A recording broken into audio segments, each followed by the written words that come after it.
Yeah. Yeah, Darcy saw a bird at like 25 or 60 miles an hour across the meadow. Yeah. They ran into hunters. So we didn't get into them, and then she saw one bull. You're looking for a plug? Off Table Mountain. We They're all against went the after wall. it. He went straight up. So I never saw him. Yeah. 9 days. We had a good 9 days. Most of them. It's always good to get out. Yeah, and my kids got here. Jessie had never shot a deer. She shot an elk and bear, never a deer. So she was pretty fired up. Got that added to her resume. Yeah, she did. She did. She's taken like 6 bears. Really? Yeah. Never got them. Yeah. Hi. Oh, hey. You running the show today? No, Dean is. So, talk before. Yeah, we're calling it. So, just like, time you want to leave, where you want to have lunch and stuff. I need one coffee. I knew Yeah. that Keith was. Okay. Was Keith out? We got both. We got both. That's hot country commissioner. Keith's just. Long my gosh. Yeah. Hey, Richard. And they got term limits, right? Yeah.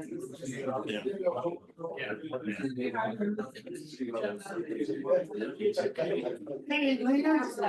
Good to see you. I was here. Well, Keith's still in. What they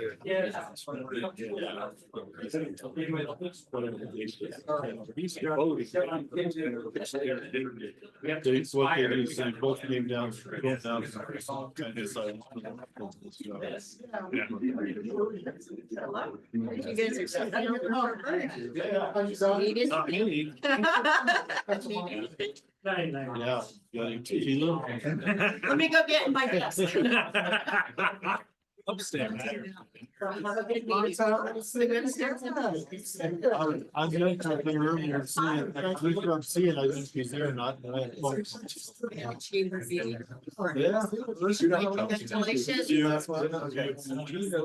Richard can handle these too. Yeah. If we need anything. Okay. I'm just gonna slide the mic right over there.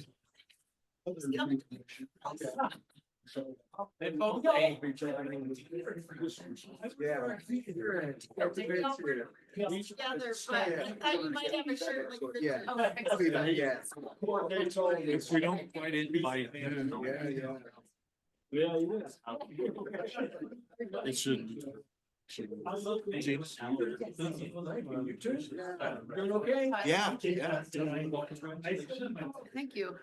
Well, see, that's a congratulations, not a consolation, so. When I won, I was one. Congratulations, yeah. So I was hoping you were more excited. I am. At least this very moment. You guys set up. Yes, yep, December, and I think there's some other one in January. I just saw that TPS side meeting for the commissioner Yes. on the email yesterday. That's Yeah, like it was- the week after. Yeah, that's a good one. I went to that one when I first got elected. That's a good one. It gives you a lot of, this is your job. Gotcha, okay. They'll tell you the stuff that we won't keep you from getting sued. They'll keep you from getting sued back. Okay, Yeah, great, so that's. that's a good job. Yeah, Try to keep yeah, them yeah, sued. yeah, stay out of that bucket if you can. Yeah, that's a good one to go. Okay, that's actually, it's good, Dave and I were actually talking about that, because he had gotten a thing in the mail. I haven't received one, but I have the email about it, and I'm like, is this a real thing, or is this like a spam thing, you know? No, so you know, so that one's a good that's one. a It is. Yeah, Okay. really. In the sun, that's a good name. Yeah, yeah. You remember. Okay. Get to know anybody, get to know Dennis. Dennis, all right, Dennis, that's the man, Dennis Hunt. Yeah. got it, all right. How you doing, Jane? Good. How about you? I think I was sit up here with me and win this thing. No. You doing this one? Yeah, Vern's at his daughter's volleyball.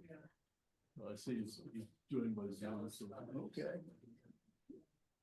He's checking up, make sure you do all right. Yeah.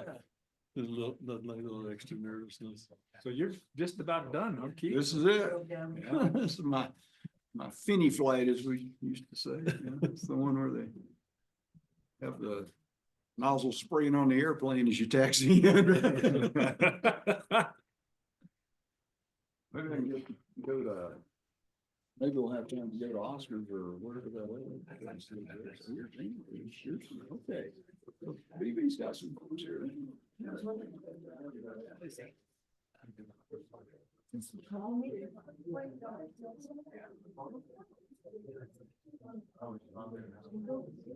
Yeah, I think this one is. There's a lot of folks here.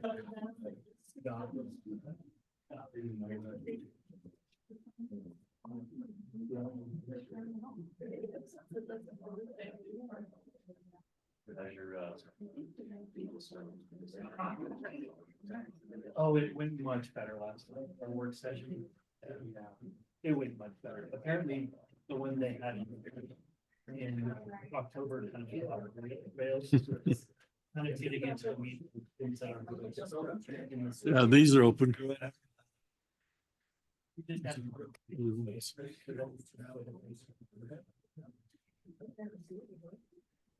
Yeah, so I'm gonna take that. There's only one thing that.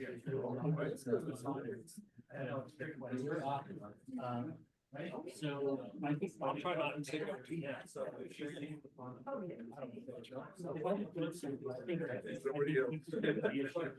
Either as. Yeah. Or either drugs. And planning on this is very hard to get down on their business. And so I think we're gonna take it to the. If we want you to have an opportunity, you're in trouble, have a little bit more information, a little bit about education. And see if you want to change what you recommend. So let's go ahead and call the meeting to order. We'll do introductions and glad to see everybody here. Make sure everybody signs the paper if you would. Or it goes around. We'll start right here with introductions. Richard Hubler, Alamosa County Land Use Administrator. Deacon Aspinwall, City of Alamosa Planning and Development. Keith Baker, JP County Commissioner.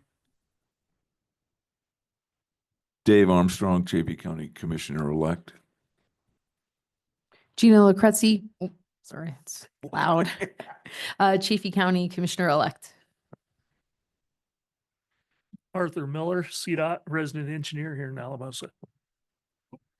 Aaron Binks with Senator Michael Bennett's office. Robert Vance, Monte Vista Public Works Director. Craig Bearclaw, SLV Development Resources Group and Council of Government. Bernadette Martinez, Town Administrator for Del Nor. We're gonna keep passing this, even though there's a few more. Lance Ostetter, Town Administrator for Poncha Springs. Sean Kelly, Town of Poncha Springs Public Works Supervisor. Oh, come on, Uh, Brian Berger, Town Administrator for BV. I'm Jennifer Allison. I'm the Traffic and Safety Program Engineer for Region 5 CDOT. Julie Constant, Region 5 CDOT Transportation Director. Marissa Gahan, CDOT Division of Transportation Development. Aaron Willis, CDOT Division of Transportation Development. We're changing now to transit. Kate Garwood, Chair of the Mountain Valley Transit. Hi, Barry Van Sant, Mountain Valley Transit and Saguache County Economic Development. Good morning, Liza Marin, Saguache County Commissioner. Sean Williams, Town of Buena Vista Public Works Director. Tyler Ratzliff, Rio Grande County Commissioner. Andrew Rice, Trustee with Town of Buena Vista.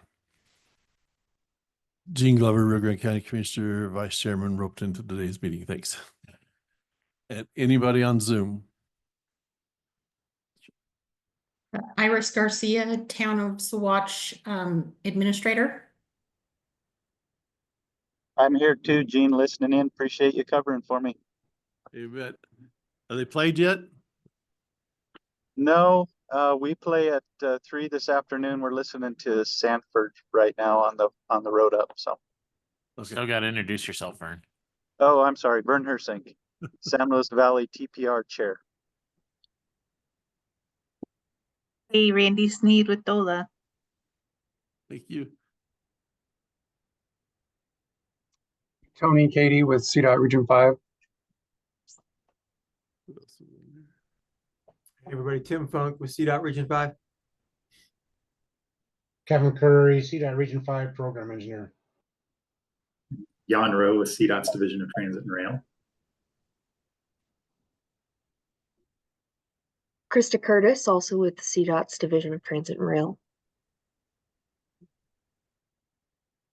Looks like it's it. All right.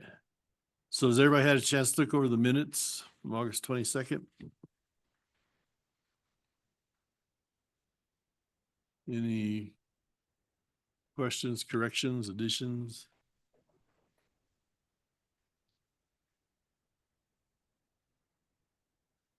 Entertain a motion for approval.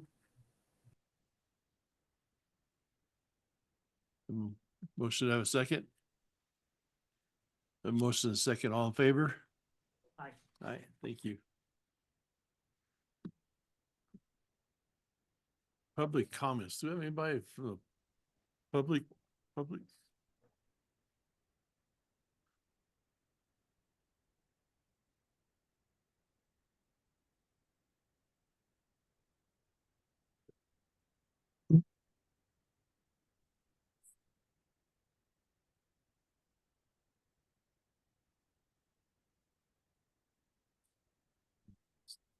How long it takes to get here?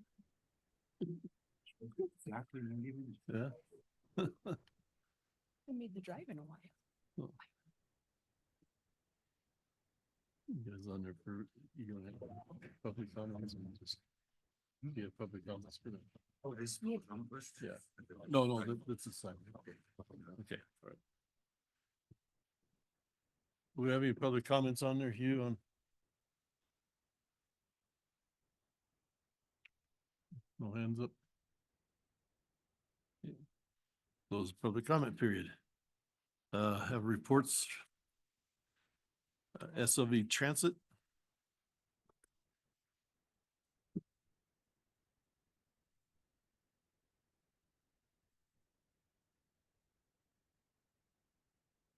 We have a little issue you might have heard about. We had lost our executive director. And so the board has taken over. Things are still moving forward. We are in the process of a search, and we have sent out resume or job descriptions to the colleges around here and any organization we can think of that might be interested in it. It's going to take us a while because we need to find somebody with transit background. And last time it took us about 5 or 6 months. Buckle up. The board does have some experience in transit, so we're going to be fine. But in the meantime, Barry and myself will probably be your contacts for different things. We also would, at this point, without Mike being here, we need to have a different member of the transit organization appointed to be the voting member of this board. So that's something we'd like to ask you to do today, is do that. From the board of Mountain Valley Transit, we would recommend Barry Van Zandt. If you don't know him, you haven't been paying attention down here for the past 50 years. So is that too many? Yeah. Sorry. Anyway, he's well vested in the community, and we would recommend him for that. Meanwhile, as far as the Regional Transit Council, we've found the need to kind of reorganize. It is not functioning right now very well. And so Barry and Dee Kesslers, who some of you may know, and myself have been working on checking into the bylaws and seeing if we really want to stay in that formation or do something else that fits better down here. So we're doing that. Hopefully by the next meeting, we'll have a recommendation for you, and we can move forward with that and get a little more activity. But now that Mike has stepped away, it's going to be a little difficult to get that started up again before the next TPR meeting. Anybody have any questions? Okay, well, at the appropriate time, if we could have you nominate and select Barry, or if you have someone else in mind, that's fine, but we really, really would like Barry. He does get around down here and knows things well. We'd like to have that on the agenda today, so we have somebody on the committee. So those are the nominations.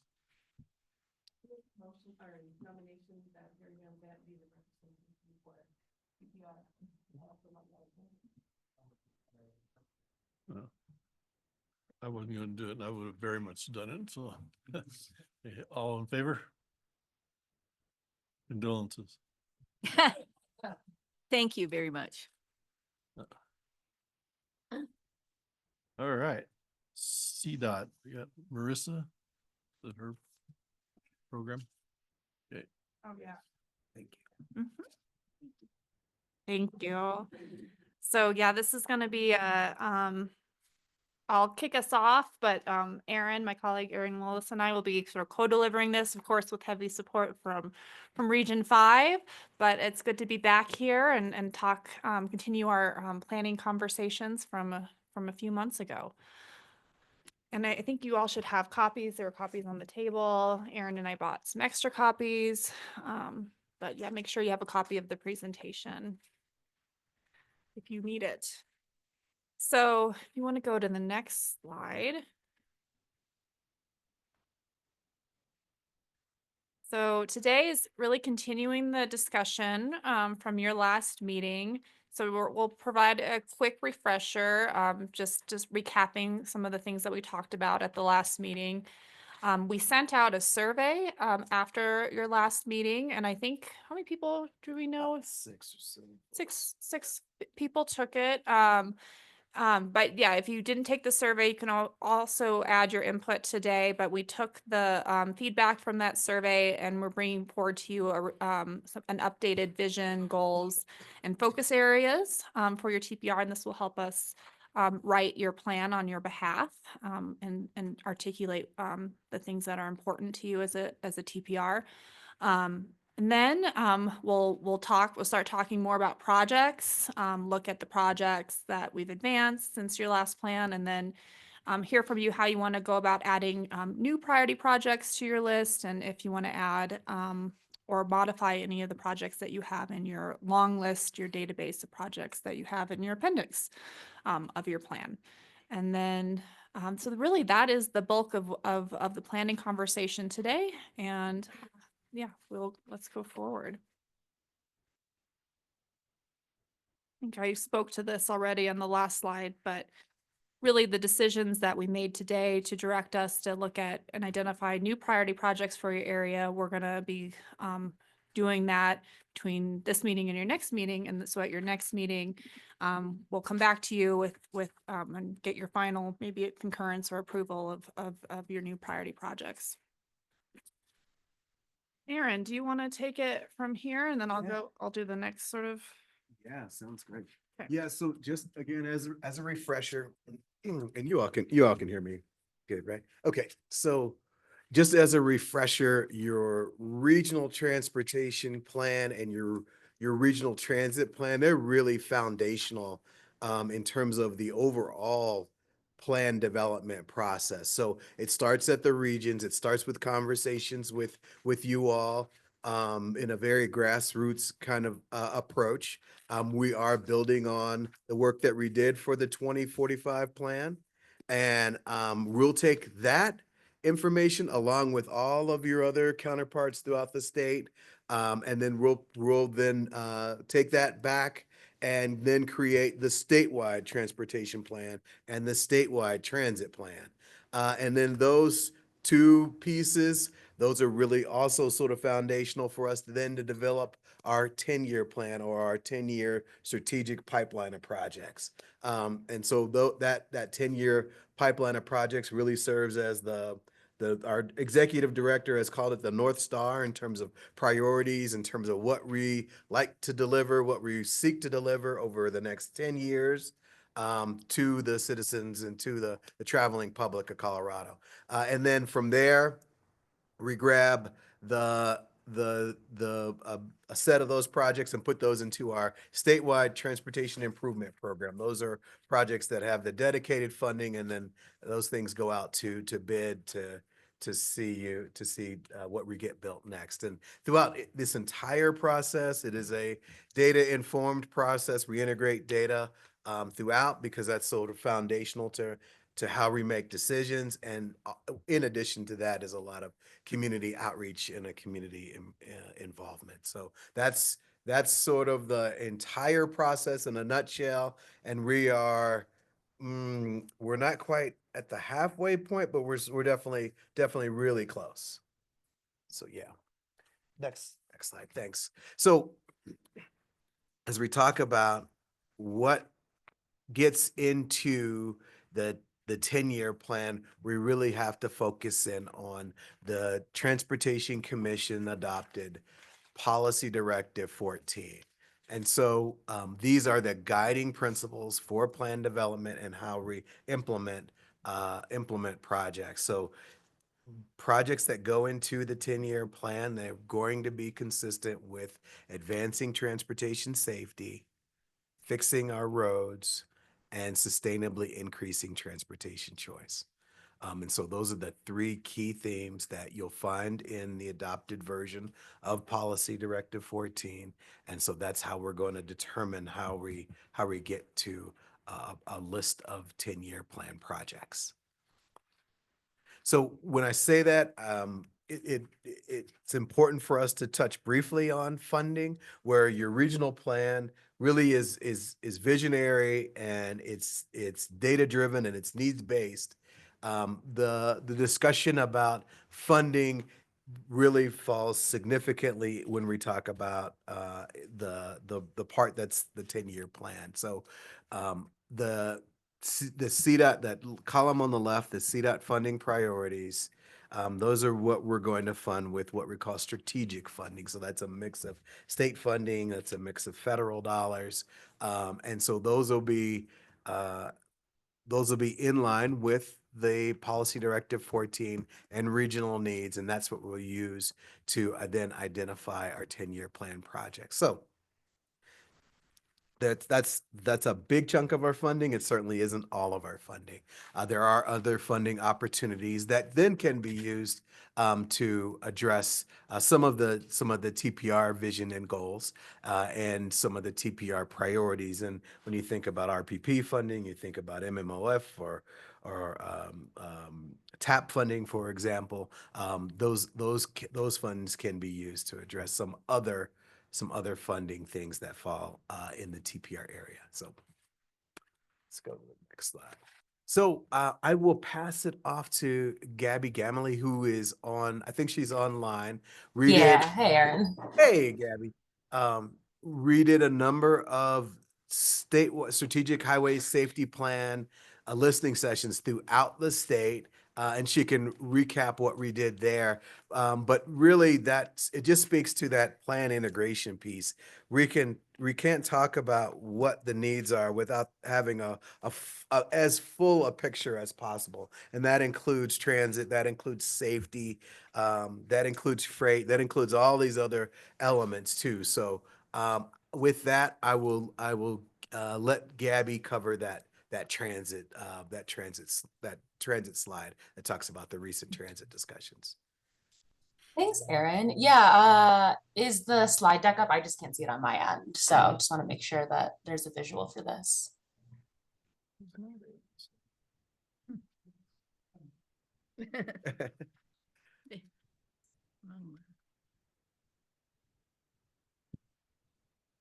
Yeah, perfect. There we go. Okay, perfect. Hi, everyone. As Aaron said, my name is Gabby Gamley, and I am a traffic and safety planner at CDOT headquarters, working on the 2025 update of the Strategic Highway Safety Plan. So as Aaron mentioned, we did hold 10 total SHSP workshops across the state in September and October. We did 5 hybrid workshops, so that's in person with a virtual option, as well as 5 virtual workshops, 2 of which took place either in Region 5 or targeted for Region 5, which is the southwest corner of Colorado. So today I just wanted to kind of go over some of the takeaways that we gathered from that discussion, and again, kind of open up if there's any concerns about the things that we noted, but I'm going to present some of the main themes that we heard from Region 5, and then I'll also present some of the statewide themes. We're still developing what this final summary looks like, but we wanted to keep everyone involved as we're developing the plan and making sure that the engagement that we've heard aligns similar with everyone else has heard. So the first item, we heard a lot about the technology and behavior-driven risks. I'm sure this is what a lot of you think of when you think of driving safely. So we're seeing an increased reliance on navigation apps, potentially due to a high level of tourism, distracted driving, aggressive driving, but we also wanted to include drowsy driving. We also talked about marijuana, alcohol use, including polydrug use, as well as potentially looking at mental health as a factor for behavior-driven risks in traffic safety. We also heard that there's a number of data gaps, specifically missing tribal data, missing data about specific winter conditions, and specifically, again, if crashes are occurring because people are unfamiliar with roadways or how to drive mountain roads. We talked about medical emergency crash data, distracting driving data. We know that that's not always the most up-to-date data. And then we know that bicycle and pedestrian crashes are underreported in this area. We talked a lot about the need for enhanced education and training, specifically affordable and accessible driver's education. And again, you'll hear this in the statewide summary as well. And we heard that every single region was that there is a need for affordable and accessible driver's education. Additional training for law enforcement and commercial vehicle training. Again, commercial vehicle training, that could look like anything for winter driving, mountain driving, anything like that. We talked about rural specific challenges, specifically that there's limited ride share and modal options. Which could cause issues, if, people are out drinking and they don't have a way of getting home safely. We talked about tourism and how tourism, you get a lot of new drivers to the area that are unfamiliar with mountain roadways and mountain passes. And then again, if you're in a rural area, you may have longer emergency response times. We also talk about infrastructure and resource needs. That was something that we expected to get, but specifically looking at improving signage, looking at roadway design, specifically targeting low visibility areas, improving visibility, and then things like wildlife fencing, bike lanes, almost anything you could think of safety infrastructure, we probably discussed that. We talked about collaboration, community involvement. We heard that media engagement has been a success in Region 5, but there's still a desire to continue doing stronger community engagement, as well as a need for leadership to model safe behaviors. And then finally, we talked about barriers to access. We talked about how disproportionately impacted communities have limited access to driver's education, kind of similar to point number 3. We also talked about language and cultural barriers. And again, if we're not marketing, safety materials to people who speak Spanish or another language, maybe they're not getting the same education. And then we're hearing that local governments need support for grant navigation, and whether that's applying for grants, finding grants, administrating grants, it's kind of all above, and you'll see that in the statewide summary as well. Next slide, please. All right, so these are our statewide identified common themes. And again, we're still expanding on these. Since we're finishing up some additional engagement with some subject matter expert groups, we're still making sure that these are common themes that we find aligned with the data. So the number one is kind of goes to a safety culture point, which is safety as a priority, meaning that the people who attended wanted to say that safety should be first and should always be first. As mentioned earlier, enhanced driver's education programs. While we talked more specifically about accessible and affordable driver's education, some of the other regions also talked about expanding driver's education programs for adults and kind of what those programs would look like, kind of continuing education. Increased funding for safety improvements, grant navigation support. And we talked a little bit more in some other groups with comprehensive educational campaigns. So utilizing different strategies of working with high schoolers, working with elementary schoolers, working with college kids, kind of expanding our strategies for how we roll out educational campaigns. And then expansion of partnerships. So something that we saw demonstrated across the state, which was great, was a partnership between Colorado State Patrol and local agencies, as well as local sheriff departments and local agencies, that we've seen a lot of great cooperation, and we want to see more of that, as well as how CDOT can support local agencies, and how other state agencies can also support, like Department of Revenue or CDPHE. Next slide, please. So if you have any additional feedback or questions related to SHSP, you can totally email us through this project email. We do also have an online engagement platform listed. So that's going to be up for probably only another couple of 3 weeks. So we have like a mapping tool that you can kind of look at and kind of identify some of your primary concerns in your area. But that project team email will be open. Again, we use it for a lot of other programs as well. But if you want to contact me directly or anybody from my team directly, we can answer any questions. And if you want to be more involved in this process, we're happy to sit down and have meetings, things of that nature. But that's all I have to provide today. Thanks so much, Gabby. Any safety related questions or anything at this point? I'd like to offer just, thanks. My support. One thing, and I'd offer that from our transit point of view, it's not a matter of limited options, it's a matter of limited access. Okay. People don't have access to these options. It's not that the options don't exist, they don't have access to. Access to the options. Yeah, you can get well, I'll leave it there. Go from there. No, absolutely. Thanks for the feedback. And again, we're going to note both of those items because we've got groups that are saying that we have access but no options, but then we're also mostly hearing, to your point, that they don't have access. So appreciate that feedback. Thank you. I'll write that down and add it to our list. Thank you. Yes. Yeah, Aaron, I had a question more on your presentation. Mhm. I was just curious that I may be naive about where your funding comes from, but I know the state of Colorado has to cut up almost $1 billion from their budget for 2025. Are you worried about CDOT funding? That's a good question. I'm gonna tag a friend here. So yes, the state of Colorado is struggling with Tabor caps and coming up with some plans to reduce their budget. Majority of CDOT's funds does not come from our general fund, which is the most impact from the Tabor cap. However, what we will see is our long-range strategic funds does rely on some transfers from general fund. We are anticipating those transfers to probably pause here at some point and us trying to get creative on how to backfill that. Not quite sure where that's going to come from yet and don't know the dollar amount and the impact from that, but that'll be 27 plus funds. So it'll be future out there funds, projects that we already have in the process that we're advertising right now that are going out to construction this next season are going to be fine.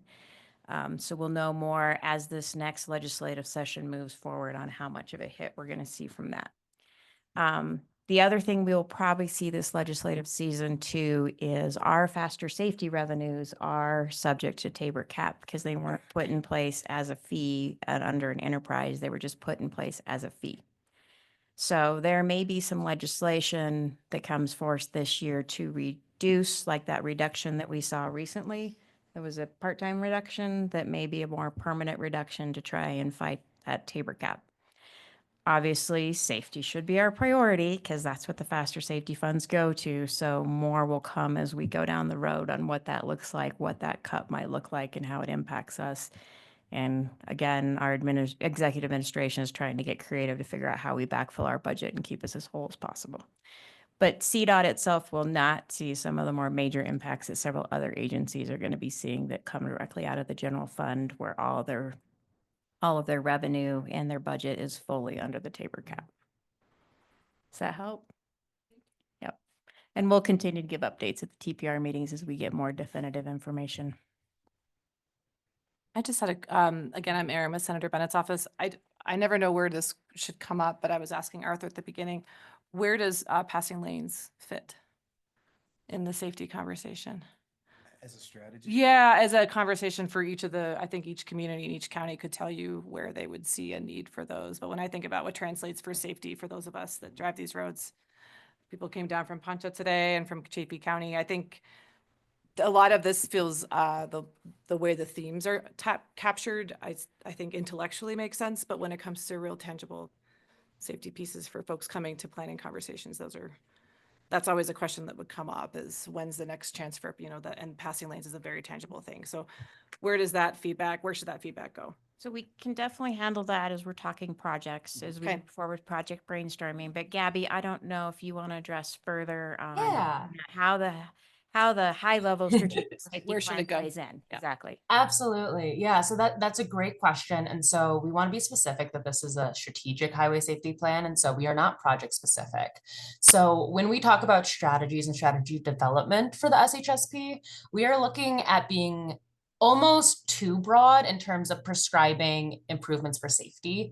So we can include things like passing lanes, but also things like roundabouts, ACL, decel lanes. So we will be having strategies that other agencies, other regions can utilize, because some areas passing lanes might not be the best solution for them. And we don't want to kind of pigeonhole ourselves into having to only prescribe passing lanes as a solution. So to a great point, that's something that can be handled more on the regional level, as well as local agency planning. But we will have items in the SHSP that do adjust roadway design, and we are going to be looking at kind of doing a light prescription of improving roadway design to kind of solve the issue that passing lanes would also do, if that helps. Thank you. Yeah, Okay, thanks. You have a quick question. Thanks, Erin. Hey, Julie, this is Annie. Also work with SLV Go. I was curious about the conversation earlier about part of CDOT's funding and coming from the general fund, that long-term strategic. Would CDOT look into backfilling that with federal dollars or any other ways to come up with that? Yes, federal dollars are one thing that are being considered, and the table is open as far as other options above and beyond that. So we just don't have much information yet, but yeah, it's just, I can't remember how much we were supposed to get as general fund transfers. It wasn't a significant amount of money, but it definitely does impact that funding that goes into the strategic projects. The strategic projects being our 10-year plan projects. So knowing we're talking projects right now, we may not have definitive numbers of how much we're planning against as we move right away, but we'll get that information as we get through this next session. Thank you, Gene. Keith Baker, Chaffey County. I'm pretty good at deciphering acronyms, and I think VRU is vulnerable road users, but I'm not sure what DIC is down in barriers to access. Perhaps you defined that, but I didn't hear you. Yeah, absolutely. Yeah, you are correct that VRU stands for vulnerable road users, and apologies for not writing out the acronym on the slide. Again, there's a lot of text on there. And DIC stands for disproportionately impacted communities. It's a terminology that Okay. CDOT utilizes, as well as CDPHE. Yeah, and I confess I have heard that in the past, but it's okay. No, that's a great clarification. All right. Thank you very much.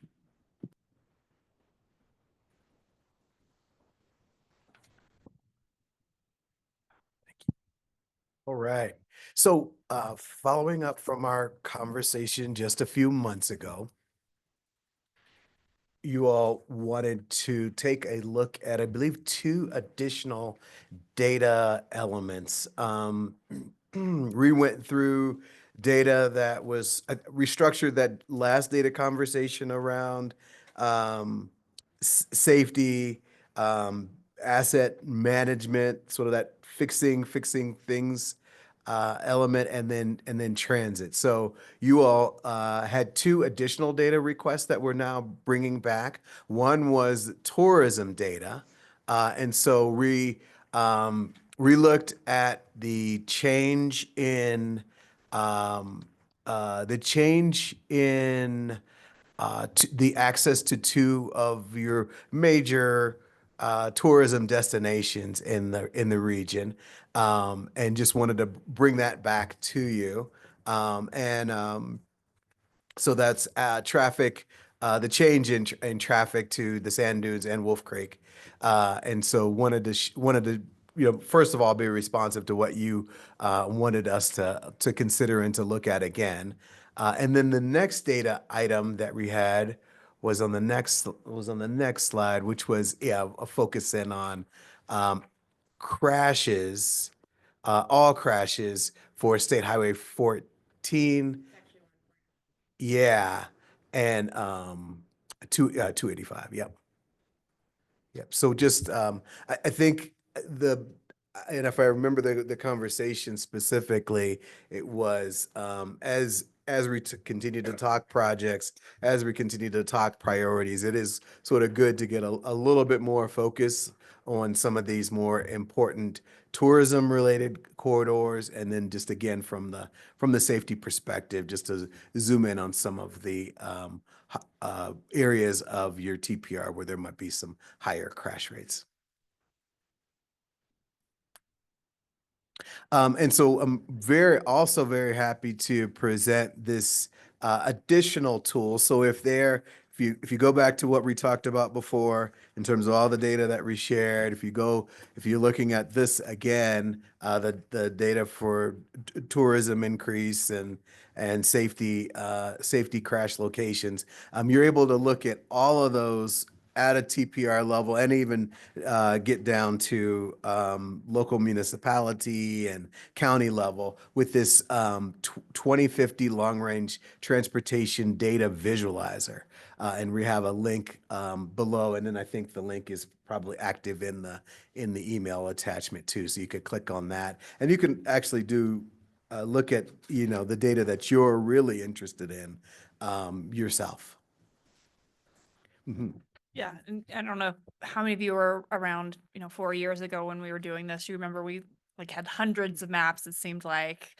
And so just really excited. I hope you spend a little time with this tool. It's something I wish we would have had 4 years ago, but just didn't have the ability to launch it. So it's really neat. You can turn layers on and off. There's a layer for the disproportionately impacted communities that we just learned what that acronym is, so you can see a lot of different things together. So just want to emphasize that. Yeah. So now let's jump into vision, goals, and focus areas. So we sent out a survey that asked the question, hey, here's your vision from last time.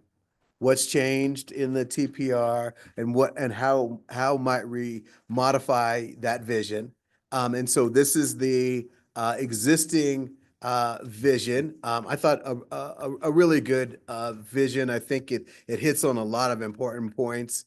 Is particularly agriculture, tourism-based economy, safety improvements, and that emphasis on transit and other options. And then I think with the next slide, based on the feedback that we have, we then just added this additional proposed change that puts just a slightly additional emphasis on outdoor recreation in addition to tourism-based economies and safety and local and regional public transit options. So how does that sound to everybody? Great. Excellent. We will then put a big approved stamp on your vision, and now we'll focus in on the goals. So your goals, you had, I thought, also some pretty succinct, well-defined goals here. When we sent out the survey, you can see the percentage of folks who said, let's take another look at sort of these three here. And so then if you go to the next slide, yeah, that's the second page of goals. So you do have quite a bit of goals, and then quite a bit of folks who identified, hey, let's take another look at some of these goals. So let's do one more slide, and then basically when we sent out the survey, folks said, hey, connecting transportation options to opportunities for economic development. That was an important piece that would want to weave into our goals, and then aligning population tourism growth with enhanced and diverse transportation options to promote multimodal travel to manage congestion and traffic. So those are additional sort of themes that we had. And so we took your themes with the existing goals, and then we have these proposed edits to modify your goals. So the first one is, thank you. The first one is improve transportation linkages and modal options for commerce, tourism, transportation dependent populations. The second modification that we have is maintain the existing system in the most efficient and safe manner possible. And then we really sort of reworked the last one on this page, so to identify, evaluate, prioritize transportation development opportunities that have historically been underfunded in the region with a focus on improving travel, ensuring implementation through existing or reasonable anticipated funding. And then on the next page, we took a crack at two of these to further emphasize the transportation options pieces and critical services, and then just further emphasizing the emphasis on expanding bike and pedestrian and transit networks. How do those revised goals sound to everybody? Feel like we captured what you like? I have one comment, if I may, on the last one on the first page. Yeah.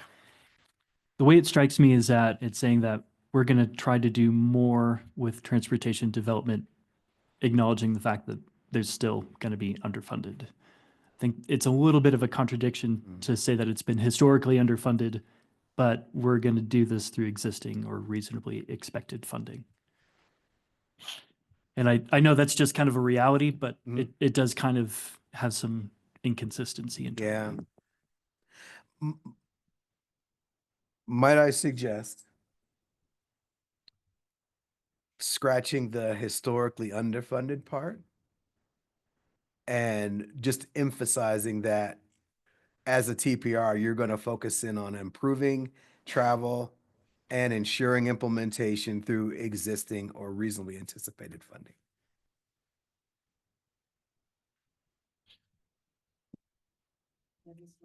Oh, you do? Okay. Yeah. All right. Let's not lose that.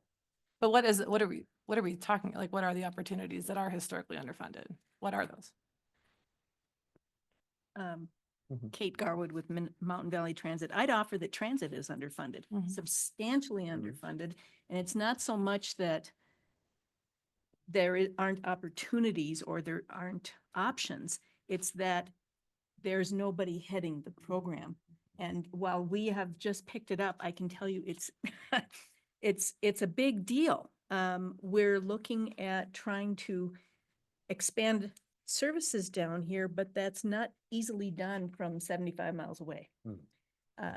We're getting there. We're trying, and we've got some different ways we're approaching this, but it's not going to happen overnight. So along with the lines of the issue about grant support, helping with grant opportunities here, if this region is looking at trying to help folks that need transportation, and I brought statistics with me because you got to have those. There are 1, 2, 3, 5, 6 counties that have between 10 and 20% of folks who do not have a car. That's big. Providing access, that's why I'm talking about access instead of options, but that type of thing, yes, there are programs, but it's getting the capacity to do it more than anything else. We've got 3 people in our office and a driver. And if we didn't have active board members, there would not be that either. So this is very significant when it comes to transit. And thinking that when you are doing corridor projects, if you're improving 116, did you think to put a transit stop in there? Did you think about adding a bus stop location or a pullover? You know, I'll get off the box, you get my drift. Okay, so that sounds to me slightly like 2 different issues, because the Maybe. key word that I grabbed from what you said was leadership. And we have, so this is what we have for that would sort of maybe help with that. So we've got increasing transit connectivity and enhancing intercity and demand response that support regional that region's diverse population. We've got that one. We've got ensuring that transit systems contribute to economic vitality for the of the region and provide options and minimizing transportation costs. And then we've got supporting the needs of the region's diverse population by providing transportation options to basic and critical services. And so it feels like the concept of the TPR being a leader in providing transit connectivity, transit options sounds like it could. I get leadership in these three pieces, but maybe there's something additional that could be added there. You know, you can want to do something as a leader. We've been doing this for 3 years and we've got maybe one additional route. It's also the I'm not sure what to do with that. Leadership is involved in that, but it's not a matter of whether you've got good or bad leaders, because everybody around here that I recognize, and some of you from organizations that are represented here as well, you've been supportive of Mountain Valley Transit, 200%. But those people, those 20% of people in 5 of the counties that don't have access to a vehicle, that's going to take more than what we've got right now. Okay. I'm open to suggestions on how to. Sorry. No, It's difficult. this is why we're here. Yeah. Well, I would offer, what if we put identify, evaluate, and prioritize transportation development and funding opportunities that have historically been underfunded in the region, with a focus on travel and ensuring implementation, period. Okay. That helps. And It then does. that would cover the. Just offering. Okay. Let me hear it again. Yeah. And then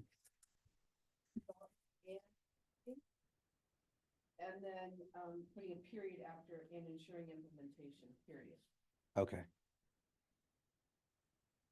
How does that? That makes it a bigger priority in my view. Okay. And it says that we're all In this play this game together. Okay. How does that sound to everybody? Good. Okay, good. Yeah. Thanks for indulging my poetry by committee. Yes. I like that. Any other modifications? Did you get that? Okay, thanks. Any other modifications to your goals? I'm putting another big SLV stamp of approval on your goals then. All right. Focus areas. All right. So based on this conversation, based on the survey, we are recommending just a slight modification to your focus areas. So it's now tourism and outdoor recreation. It's state and federal managed public lands, because I think that there's both, local and regional transit. And the additions would be agriculture and bike and pedestrian facilities.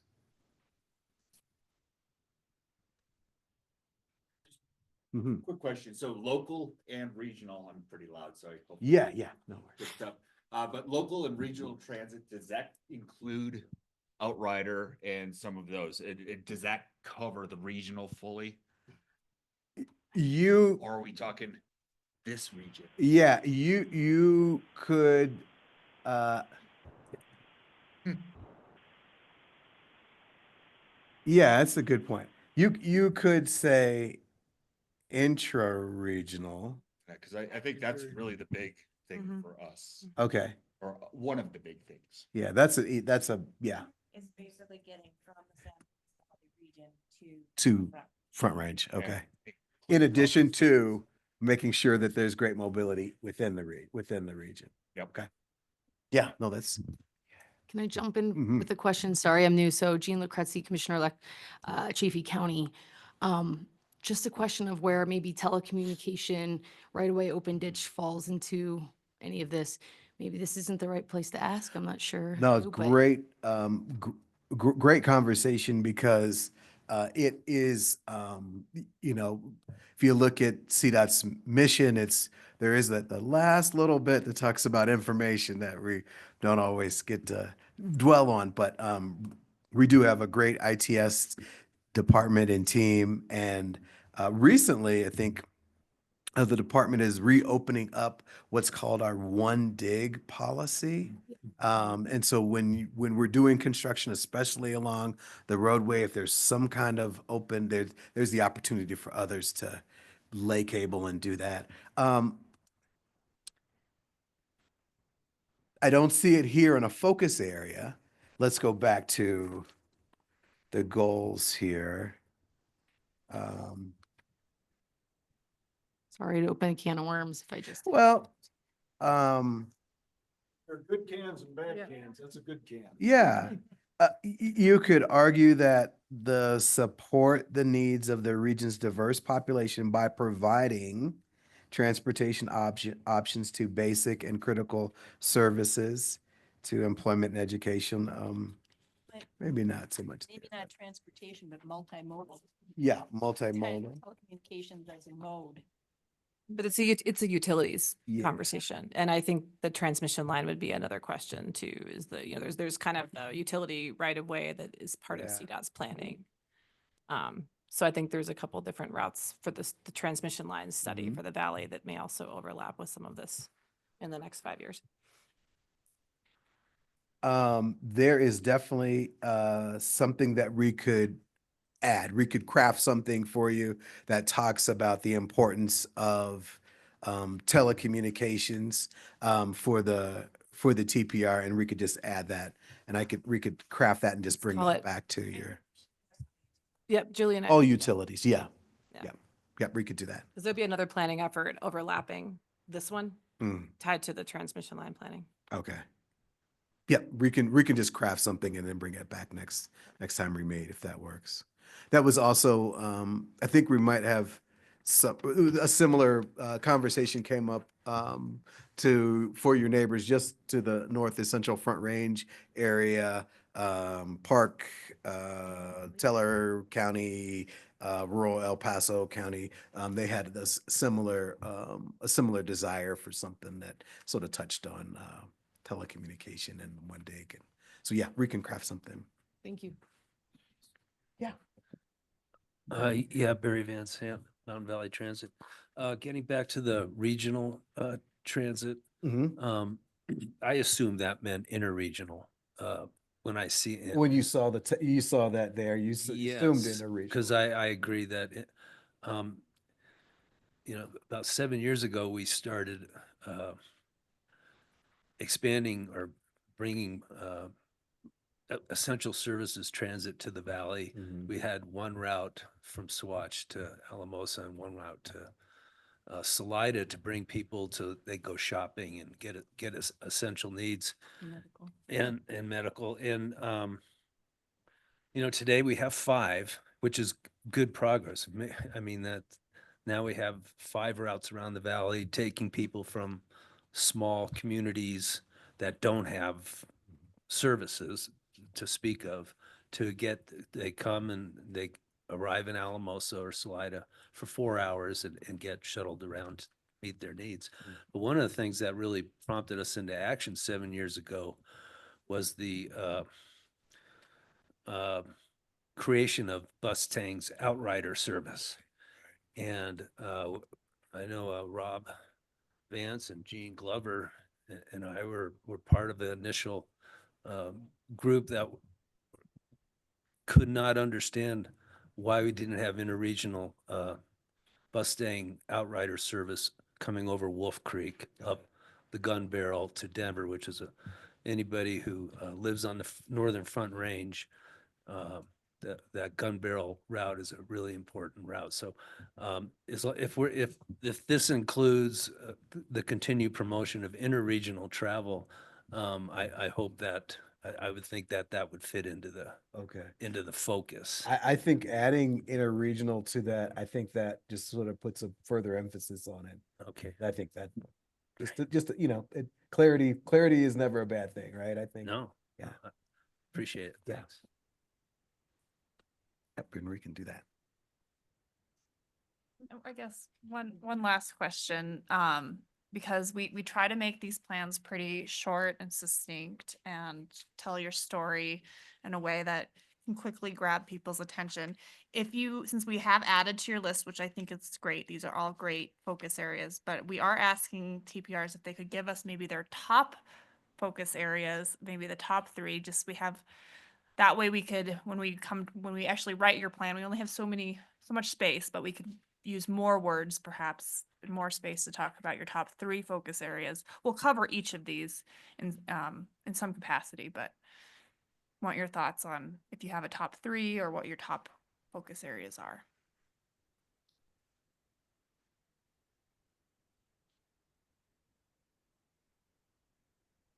I think transit is one biggest challenge because of the funding as well as organization that's necessary in order to get something set up, and then whether it's and regardless of what it is, it's going to be a collaborative problem. We're going to have bus staying outright. We're going to have local hospitality transit. Sure, but it's also that local those local connections between Salida, Buena Vista, Poncha Springs, Alamosa, Del Norte, Monte Vista, getting a lot of that really local regional connection, and then even beyond that into the communities themselves. I mean, Alamosa, walking from one area of Alamosa to the other, that's a good haul. There's no Ubers, there's no taxis, there's none of this other stuff. There's none of these other options for that really local route, as well as that last mile from the transit stop to wherever the home base is. So it's a huge problem, and trying to get it, or it's a huge challenge trying to get it started and really and then keep it sustainable. Okay. I think you're talking intra and inter-regional, and I'll give credit to this lady here. It's that last, on-demand service is the most active part of our service, and the whole region, the whole 7 county areas. Can I ask, so if we are narrowing to some degree in ranking, is this a ranking exercise? And if it is, that would be a question to fully understand if that ranking somehow also helps rank projects. Because that would be a question / concern to make sure. I think of all the hay truck drivers that aren't in this meeting, I'm looking at some of the county leaders that work in the ag community that are not dialed into this conversation. I think of the livestock truck drivers. We'll get more into Okay. what you want to think about in terms of prioritizing and data you want to consider in terms to help you prioritize projects and sort of next. I was not intending this ranking to be something that you would use to rank your projects, just knowing that we only have so much space in your plan to articulate certain things. I was just purely looking at it as Got it. Yep. No, I just. how many words do you want us to put together? Absolutely. Yeah. But that is a really good thought.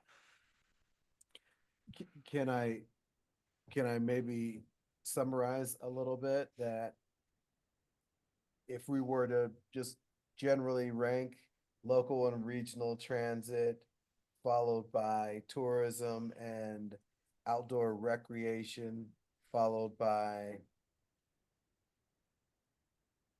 road condition, followed by agriculture? I mean, we'll touch on all of these. Absolutely. But I think in your last plan, you had 3 that were pretty prominent. I think it was transit, like I think what Aaron just said, and then some other things that were listed too as important. But I think we can work with this feedback and come back to you, and you can tell us if it looks right. Let's see. Yeah, then we can bring that back and see if that works for you. So I guess that's a question for the group then. Is transit more important than road conditions? Right. Can I jump in here for a second? This is Vern. Yeah. Can you guys hear me? Go ahead. So I'm all about transit and that kind of stuff too. It's great, but in my opinion, I think road conditions, CDOT talks a lot about fix it first. I think road conditions would be at the top of my list. Great. Road condition, transit, tourism, and outdoor rec. Agriculture, sorry, agriculture in the fourth one. But there's a little bit of there's a lot of overlap between all of these. Yes, yes. So we can connect them. Yeah, and I think those four will cover pretty much where everybody's at it. Depending where each individual's got a different perspective of where it should set. But I think the road conditions for the valley is one of the ones we really need to concentrate on. And I think the rest of it we can kind of put into it, so. All right, well, we will do some modifications, some slight modification, adding the additional goal. We've already stamped approval on your vision. And then we'll call the discussion on your focus areas solid unless there's some additional conversation there. I do have one additional comment. I'm sorry. I think the phrase "the last mile" was a very resonant one to me. And it interplays well, I think, with some of the other goals. It is hard for me to not advocate for the bicycle and pedestrian facilities because those are such critical last mile components that keep people off of roads and contribute to the rest of the picture. Okay. I'm just throwing that out there, but I would not sleep well tonight if I didn't say it. I agree with Deacon. Something about transit that also needs to be brought up is investing more in the shelters and the experience of while you're waiting for the transit stop. Right now in Monte Vista where I use it, it's not really a dignified experience and we have a very harsh winter here and spring winds. And so I just want to make sure we include that in this conversation. That would be a key area where your support would help in trying to get the Antonito Alamosa route up. Communities did not want to play with us for shelters. So if that's something you can help us with, that would be great. So where is the Monte Vista one? Just out of curiosity, I don't remember where that's at. It still is. They're at the parking lot. Oh, the EV plug-in parking? Hmm.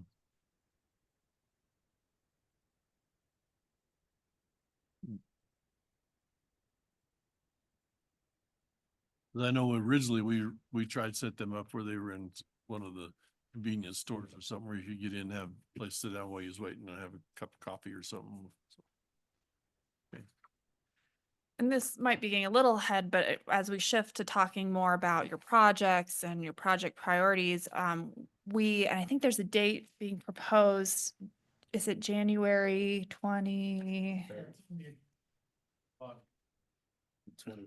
23rd, a virtual meeting where we want to talk more specifically to transit and active transportation integration for your plan. Couple of really cool efforts that we're doing at the state level right now is where we have an active transportation plan update and a transit connection study.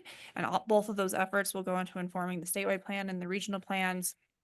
And what we're trying to, I think for you as a TPR to be thinking of is trying to think about what we're calling complete projects and where it makes sense to, when you're looking at your highway projects and your maintenance projects and your safety projects, are there opportunities to better integrate transit, to better integrate that first mile, last mile active transportation components.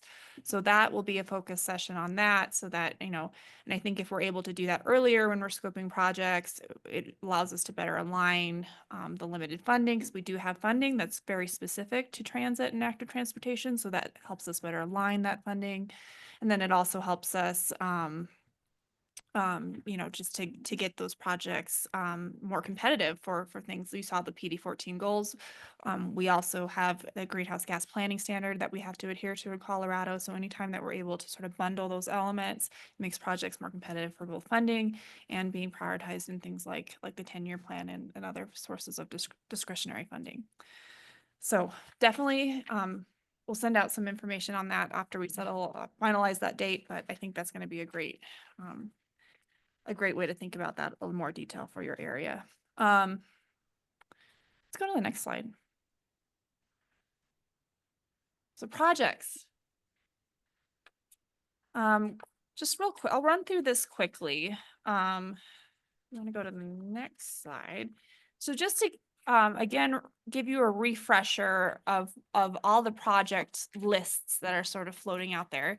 You have, for your TPR, what we're calling the project database. So this is an appendix to your current plan. And it has, I have a slide in here, how many projects. You have 106 projects total in that database, and perhaps you might be adding some new ones. I know that you guys have been thinking about if there's other projects you want to include. So that is that sort of database of projects, reflects all of your needs, not fiscally constrained, just represents any of your ideas and projects that have come up through the planning process. From that database, you then, as a TPR, work with us, look at the data, look at the outreach and what we're hearing, and you identify sort of your top 20 priority projects. So in your 2045 plan, you had identified 15 highway projects and 5 transit projects as your top priority projects.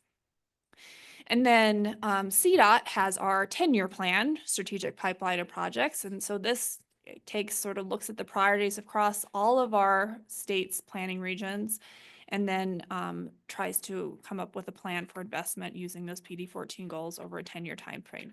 We've now been able to fund the first 8 years of our plan. We originally adopted the plan back in 2019. And then so we have 2 remaining years of that plan that are currently unfunded. So if you want to go to the next slide. This is, so we have some summary tables in here for you that just show the progress of being able to fund some of your projects. So if you look at this table, the first row here is, this is your TPR priority projects. We've been able to fund 4 of your TPR priority projects in the 10-year plan. And then we've been able to fund another 4 of your projects using other funding streams. You have 7 projects in the out years of the 10-year plan, and then 5 that remain unfunded. If you want to go to the next slide. So out years is the fiscal year 27. So we funded the first 8 years of the plan, which cover fiscal year 19 through 26. And then we have projects that remain in sort of the last final 2 years, which may, when we go to prioritize projects for the next 10-year plan, we'll look at sort of how they can be funded. But those projects are in the 10-year plan. They just have not been identified for funding yet in fiscal year 19 through 26. So we call that the out years, projects that remain in 27 and beyond.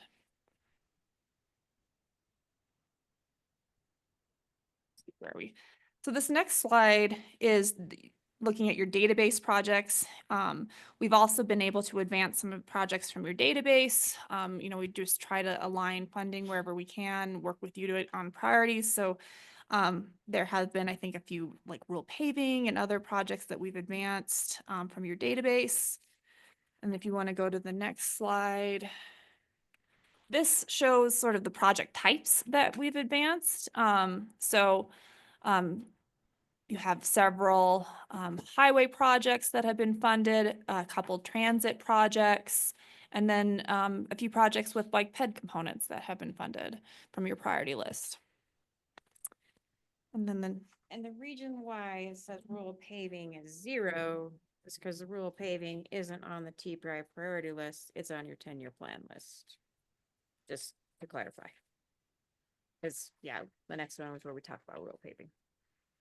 And this is just a high level summary. I know we've been working closely with Region 5. We have a spreadsheet of all of these projects, and if you want to go and see the status of all the things, we do have that big database that we can send to you after the meeting to help us make sure we have all the updated information correct. The next slide like I was saying, we've been working with Region 5 and the transit agencies to review all the projects that you have in your TPR and your database and your priority list. We've also been looking at opportunities to add bicycle, pedestrian transit and or safety elements to your database projects, again, in the spirit of trying to have complete projects and making sure that we're fully scoping projects to the best of our ability. And then I think we had an ask for your TPR to identify new projects. So I don't know if you want to talk about that now, or how you want to entertain any new projects that have come forward. Or we can, I think you had in your email, a request for updates due to, do you want to talk about that? Yeah. Okay. Okay, so we can, But I have a copy here. You want to look at it? sure, thank you. And I can put that on the screen. if you'd like. Yeah, let's do that. Okay.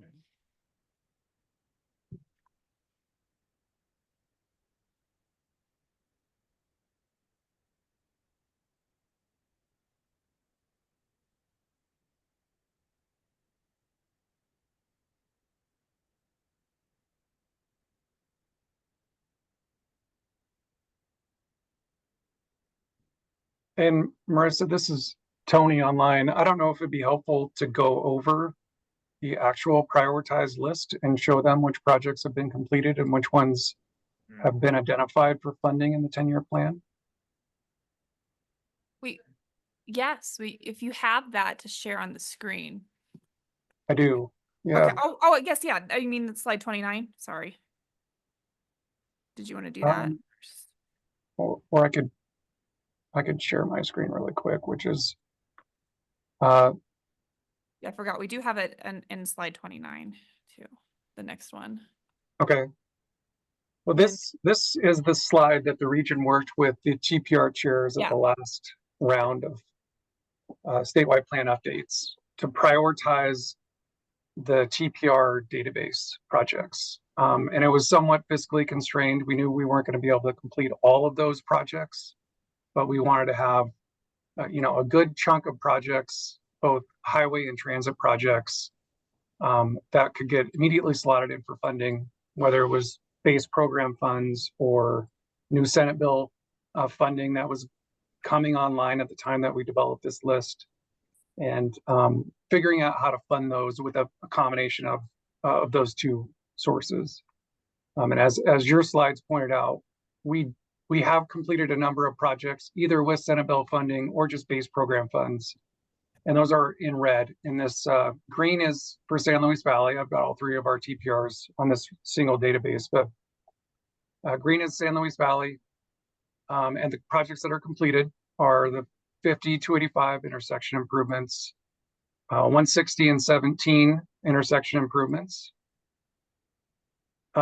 We are partially complete on the Buena Vista intersection improvements, which was prioritized. It was ranked number 9.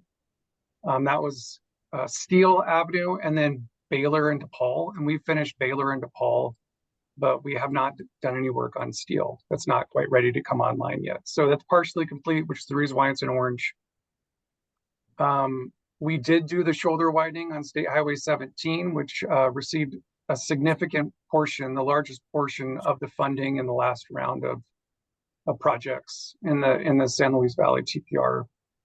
And then through other monies, the State Highway 112 pedestrian crossing in Center was completed, or will be completed. I'm not sure if it's actually done or not.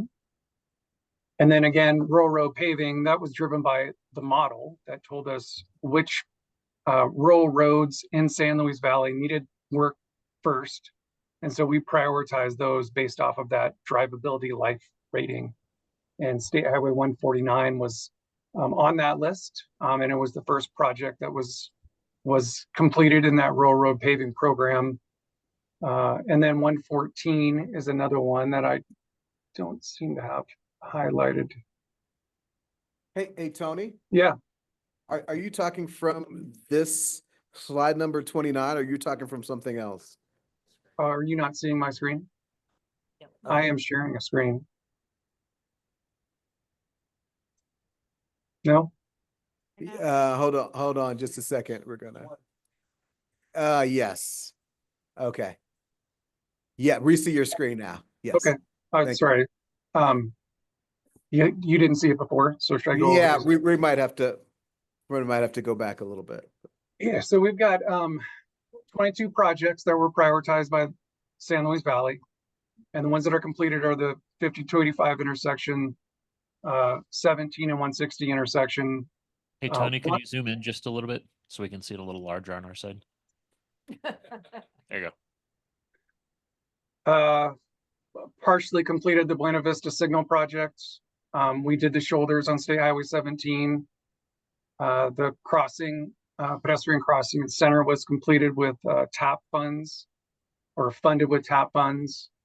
And then the 149 Rural Road Surface Treatment Project was funded. It was on the list, identified by the TPR, but it was also part of the Rural Road Paving Project list. And it was funded for 16 million. So it was a significant paving project for San Luis Valley in the last round. Another one that's not on this list was the 114 project. That's partially complete. That's 114 going up to the Region 3 border. We did the worst sections that we could afford to do, understanding that the section between Suwatch moving north and west wasn't completed. So, as part of the consideration of conversations about projects, we had to think about the ones that were only partially completed and whether we want to keep those on the list to continue to drive funding towards those projects. And then the last project that was funded and completed was this Hawk signal in Monte Vista, and that was incorporated into a paving project. So that was one of the ones that were completed. The US 285 Town of Suwatch multimodal improvements, they received some funding in the plan, and part of that process was to do a feasibility study to see what could be done in the town to do this kind of enhancements, streetscaping, wayfinding improvements through town. And so then the next step would be to prioritize additional funding to actually implement those improvements in the next round of the plan if the TPR chooses to do so. We have funded and are currently designing the roundabout at 50 and 291 in Salida. So that's in process, and we have funds identified in the years 5 through 7 of the plan to actually construct that. And it's grown dramatically since this was developed. It's actually a $8 million project, not a $2.5 million project. And then the biggest project in the valley, it was identified as priority number 5, but it also got the most funding allocated to it with conversations from the TPR, is widening shoulders on US 285 between Center and Suwatch. We only have $33 million allocated to this project. We know it's going to be close to a $100 million project. So if we only have this money and we continue to prioritize this project, we'll look at the easiest areas to complete first. But this is also the project that we're looking for federal grant funding for. So we're currently working on a grant application for an infra grant to get additional funding. We'll use this $33 million as leverage for federal funds, and hopefully we can complete the entire section with the funding that we get. And then another conversation that Kevin wants to have with the TPR at some point is whether we want to include a passing lane in that section or not. And if we do, where's the best place to locate it? And how much does that increase the cost of the project? And is it really feasible for us to do that? We're working on Pike Avenue, and I know that was on the projects that were proposed. We're working on an ACP, an access control plan, which will really determine what improvements are necessary. But there is funding in the plan to do improvements at Pike. And once we've identified what the appropriate improvement is, that funding will go to doing those improvements. Number 7 priority was Trinchera, and it was for alternating passing lanes. I think we've eliminated that portion out of the project, but we're doing access improvements and then wildlife mitigation. So we've got wildlife fencing and 3 wildlife underpasses on this project corridor. That project's been awarded. and it'll start this spring. They'll really start working on that project. So that one is funded, and it was a pretty significant priority. And then US 50 improvements in Poncha Springs was the next priority project that did not get funding. It was the last project really that didn't get funding as voted on by the TPR. So if we're thinking about elevating priorities after we eliminate these projects that are completed, I would suggest that that's a project that we consider for funding because it was voted on last round as one of the most important projects in the TPR. Wolf Creek Pass East Mobility, that's another, gargantuan project. It was pretty low on the TPR priority list, number 12. It's going to be $100 million project. People didn't really think that was the region's greatest need at the time of the last round. So, we need to have a conversation about whether we want to keep this project on the project list and whether it should be on the priority list of projects. We do have funding identified in the US 160 Rio Grande River Bridge to State Highway 17. These are, sidewalks, multimodal improvements, maybe bike lanes, and then a pedestrian bridge adjacent to the existing highway bridge to kind of provide access north of the river. And then pedestrian crossings at Salida. I'm not really sure where we're at with this particular project. Salida has been really aggressive and successful in getting other funding driven to their kind of multimodal needs. They've gotten MMOF dollars, they've gotten TAP funding, and they've completed some of this work. So we'll have to have a conversation with David and figure out whether we want to keep this on the list or if we've completed everything that was a priority for them. So I'll let you guys know the next time we discuss projects. Additional project on 149 was to include passing lanes and pullouts. Probably a very expensive and complicated project, and we need to figure out the best place to locate the passing lanes.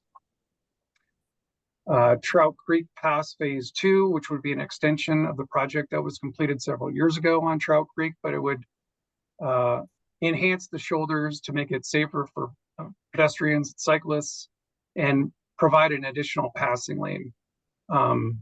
Probably a needed project based off the level of traffic on that corridor right now. We did the widening project on 17, but we didn't quite make it all the way to 285 and 17 intersection. So we need to determine whether a priority is still to enhance that intersection and make it safer and easier to navigate for the traveling public. This is part of that other shoulder widening project on 285. We need to consider whether we want to, oh no, sorry, this is South Alamosa to Antonito passing lanes. That's a pretty big stretch of road, so we need to figure out exactly where we'd want to locate something like that, and then determine whether 3 million is an appropriate amount of funding to install a passing lane for a mile on that section of road.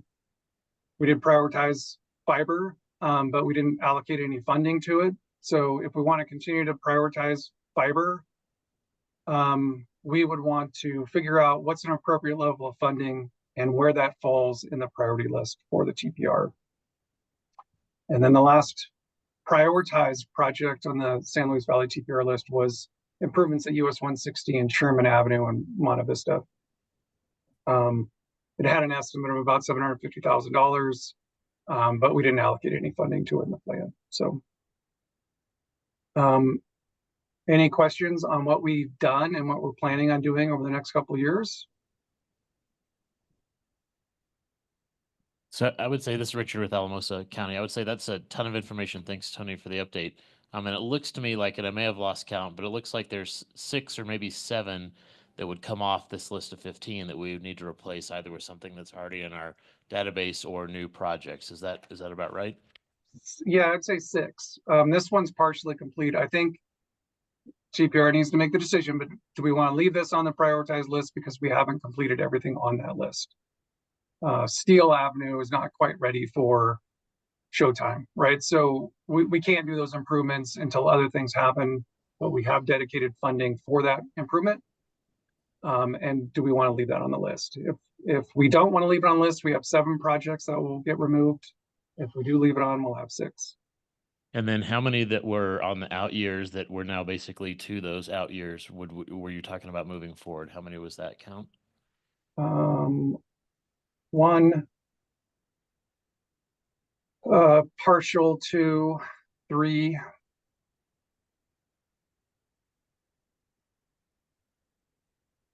Looks like 3 more. Okay, so 6, maybe 7 removals, 3 maybe 4 moving more. up. I feel like it would be super useful to us as a group to be able to have this data and cleaned up, so we got a good sense as to what we're really talking about. Yeah, I can remove the red, those projects. I'll just hide those. So you'll see what the original rankings were on the remaining projects and send that out to Hugh, and then Hugh can blast it out to all of you guys. And then, I think we've got 2 approaches really, which is, do we want to just continue to keep the priorities as they are? And then if we've got room, backfill new priorities from that master list, that database list?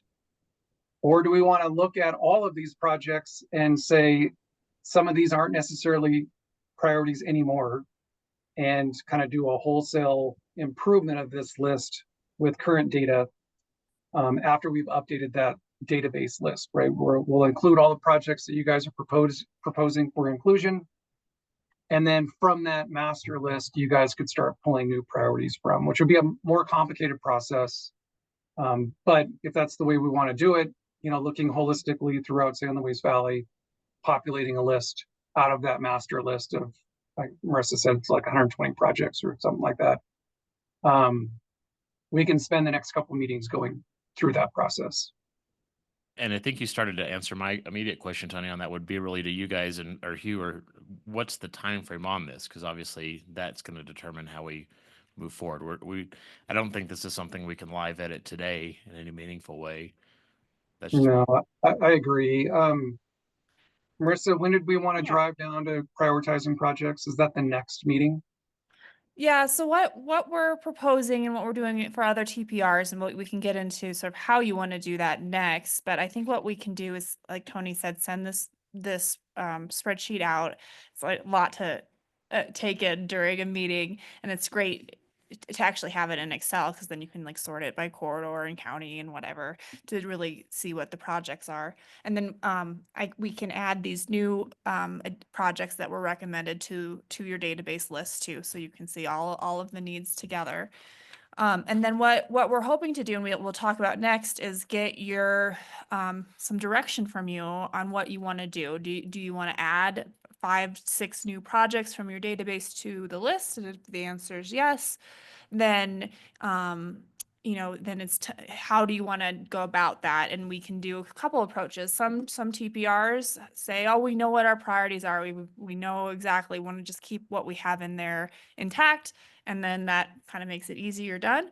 Other TPRs, I know like Southwest and Intermountain, for example, want to do more of a data informed approach where they kind of take a subset of the database projects, and then we do a data analysis to determine some of the priorities that will enter in. We can actually go to the slides if you'd like, and we can talk through that. So Marissa, real quick, the list that Hugh just handed me only has projects from Alamosa County, City of Alamosa, and Town of Del Norte.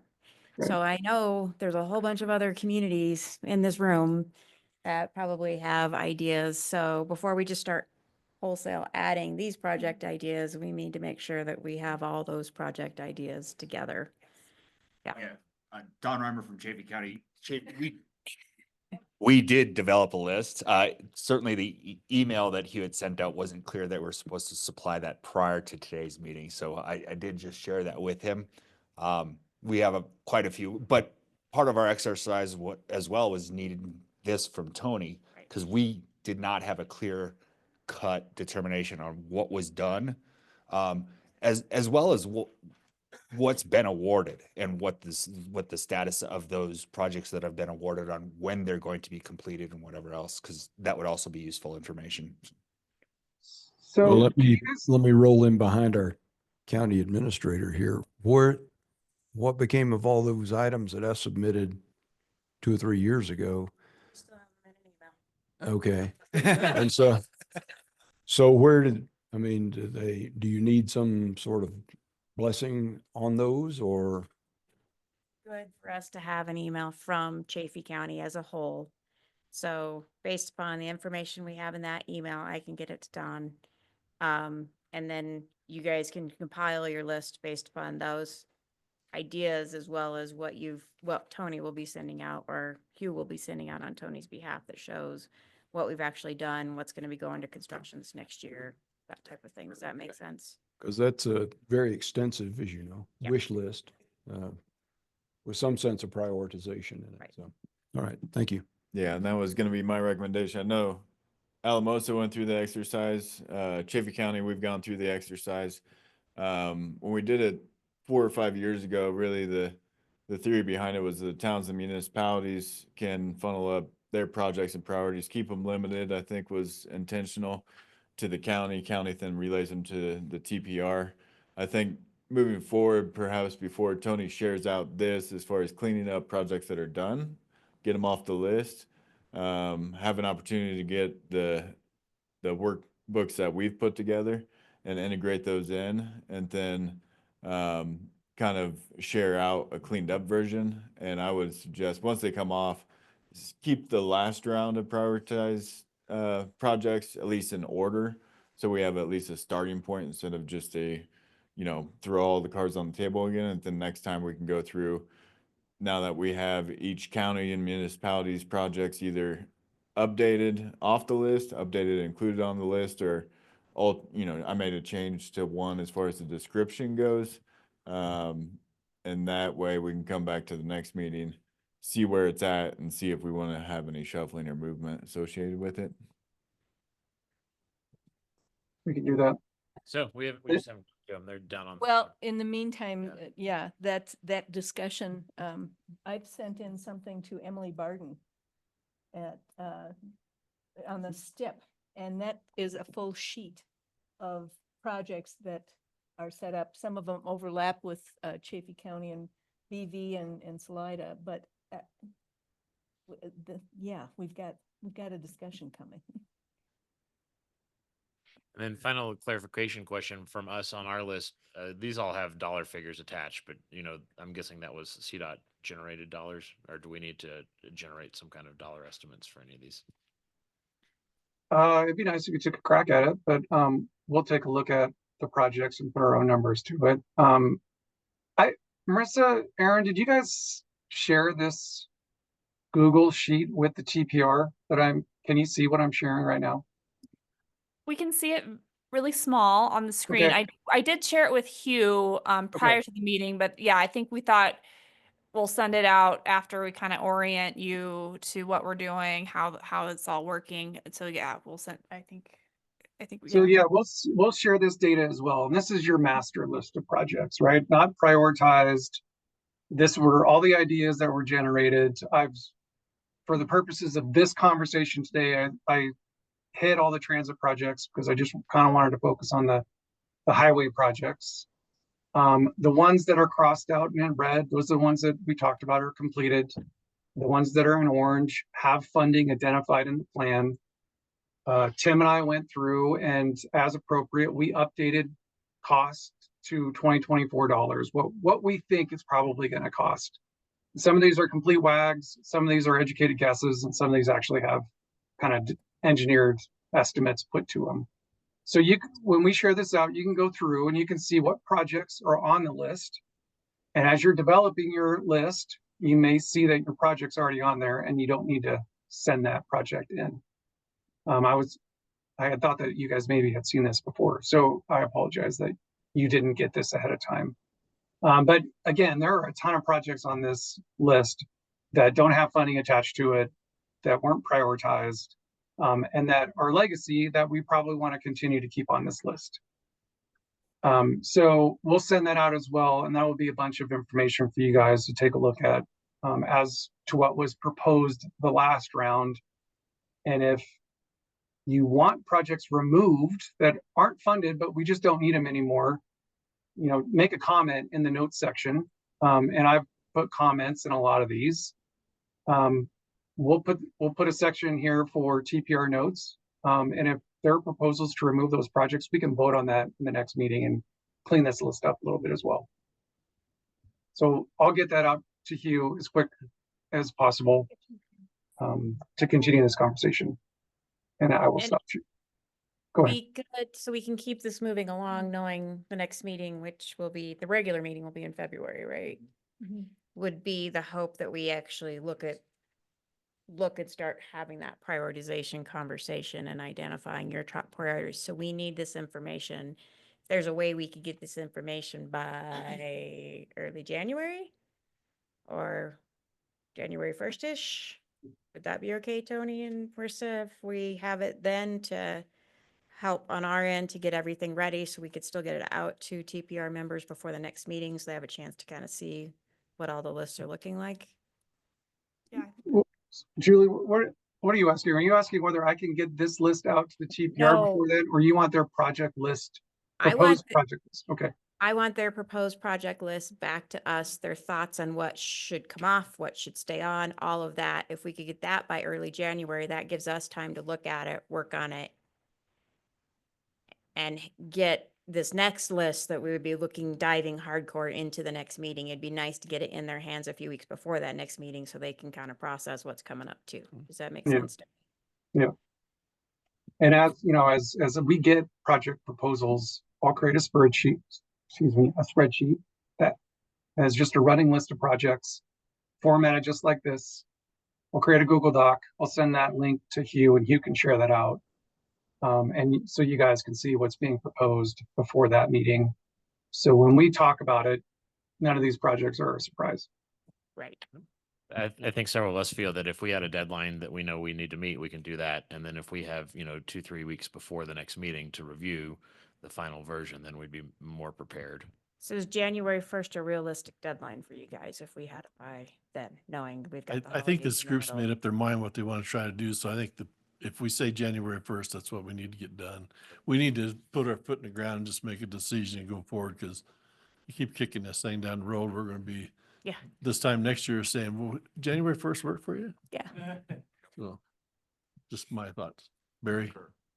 Yeah, I was involved in the planning 4 years ago or 5 years ago, and familiar with all the projects that came about and how he did it. And I remember we separated out transit. There was a transit list of projects and a roads list of projects, and they were all online on the CDOT site. You can see the original. I'm kind of confused now because it seems like some of those the lists have merged, and I don't really know which list or what sheet of music I'm singing from. So I think that's been revealed here, that if we could, because I noticed the transit projects are mixed back in, and I see some that are there and some that it seems like some are missing, but I don't know if I'm looking at the right list. So if we could get a codified master list that we can all work from, it would be a great help to me. And it may be there and I'm just not seeing it. And if it is, please point me in the right direction. Yeah, so that spreadsheet that we'll send out has both the highway and the transit, and our division of transit rail, Emily Barden, reached out to all the transit agencies to update the transit projects in that list. So when you get that list, you can sort it by project type. So you can sort it by highway transit. Some projects have both highway and transit, so you can see those too. But yeah, I think all the transit projects that were in there should still be in there, but hopefully have been updated because we did work though with the transit agencies to update them. So I know how much time do we have? We have about 20 minutes left. I think it would be good just to get some initial direction on how you would like to go about identifying potentially new priorities for your plan. If you want to go to the next slide.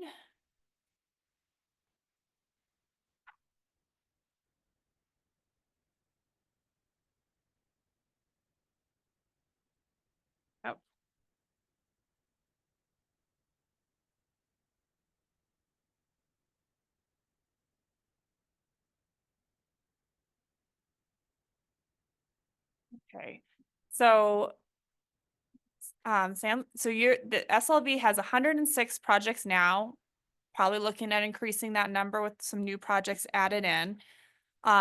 So just be thinking about that in terms of how you'll evaluate. So I guess to share sort of what other TPRs are doing, you can see Intermountain has 263 projects, most projects of any TPR. What they're doing is a very similar exercise to you, or they're getting the new projects. They gave a deadline for their members to get the new project request.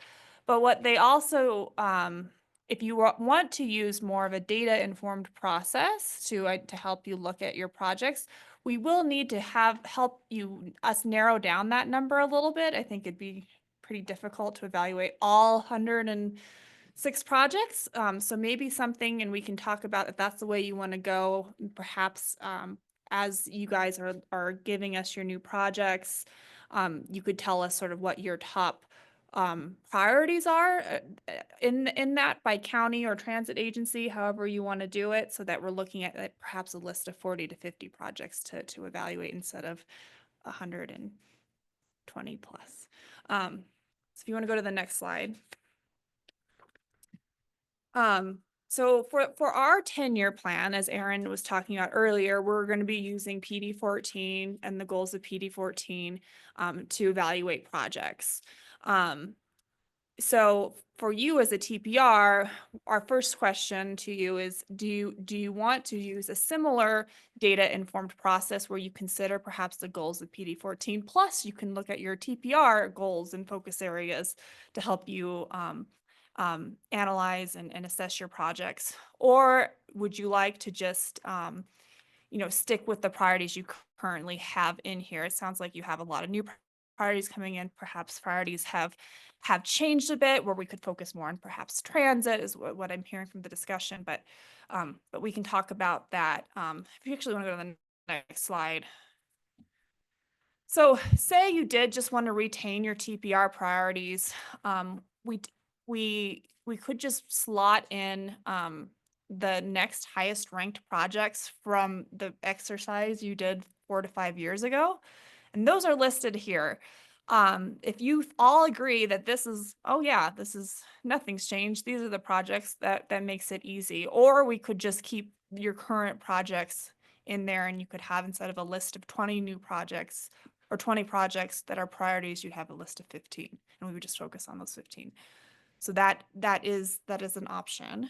So you understand the second option. If you want to go to the next slide, we could do a data-informed project evaluation. This is what some TPRs are choosing to do, where you have CDOT or a subcommittee look at data and put some data to some of their considerations for what you think would be good priority projects for your TPR.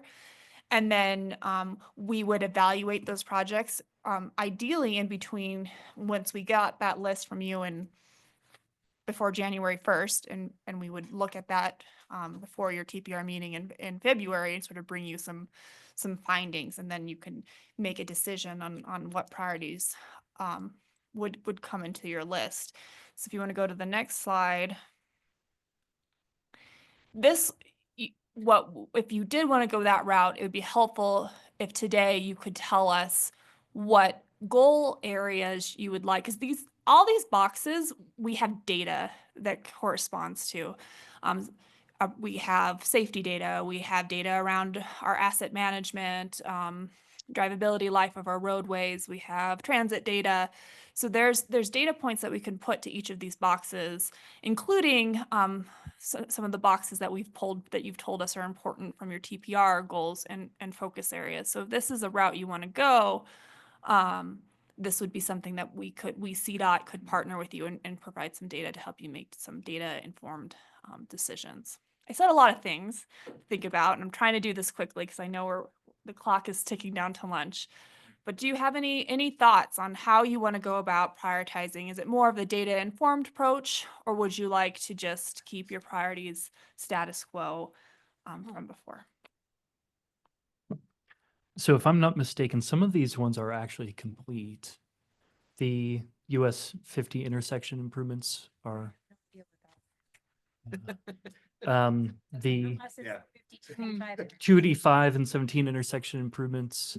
So Okay. I think some of these have already been Oh. completed, Okay. but I think that's just, to me, more evidence in the quiver to Yeah. go with option B.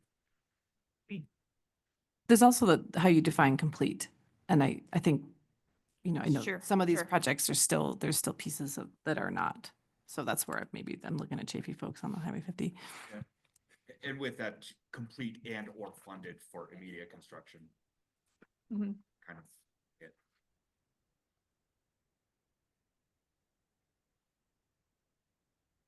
So I think I think from what from just the conversation and other I think that maybe you would like to maybe look at some data, maybe that would help you make sure that the priorities in your priority list are really reflect all of the needs of the TPR. Would you agree? And, or it sounds like this list, I don't even know if we funded elements of it. I don't know. We did, if you were here, we did a dot exercise. So it's probably a different group of people in the room. We have more data available now to help us with this. So if that is something you would like to consider, we can certainly look at that. Sure. This is Christy with the City of Salida. With the limited amount of funding that CDOT is going to have and all of the local communities have, I think that having anything based on data is probably the best approach. Yeah, I just want to clarify, when you say this list, I'm looking at a couple different lists and I just want to make sure I'm on the same page you are when you're asking, you want to keep these pretty much or you want data? I don't know what you mean. For your database. So in terms of helping, I think Tony said you've had 5 or 6 projects be funded out of your priority list, which would indicate you have 5 to 6 slots for new priority projects from your long database list of that's currently 106 projects total. Yes. Yes, to enter into that. That's a good question. There's a lot of lists. Database and appendix B, same thing. Yeah, so that As a part of that data gather, can we make some sort of educated assumption on potential funding for those outside of state funding, thinking of our larger scale projects? If we're going for multi-million-dollar projects, that's going to require federal funding and blending and braiding of things. I would think that would tend to lead into our prioritization of things. Yeah, some other TPRs took the strategy of going with like the PD-14 goals and then including a cost effectiveness measure that sort of takes that into consideration. Is something really, so expensive that maybe it isn't as feasible and therefore maybe get ranked a little lower than other projects.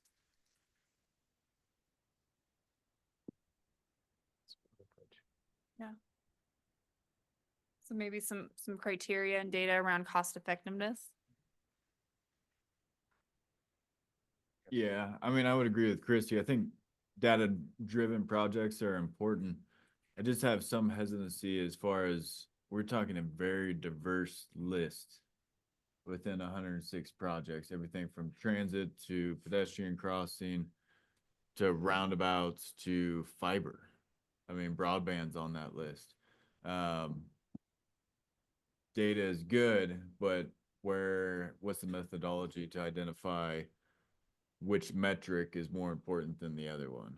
This one happens to improve pedestrian movement. This one happens to increase broadband. Kind of gets back to the earlier conversation when we reviewed the bullet point list of 6. Is it fixing our roads? Is it transit? And do we have to go back to that list and reprioritize that list?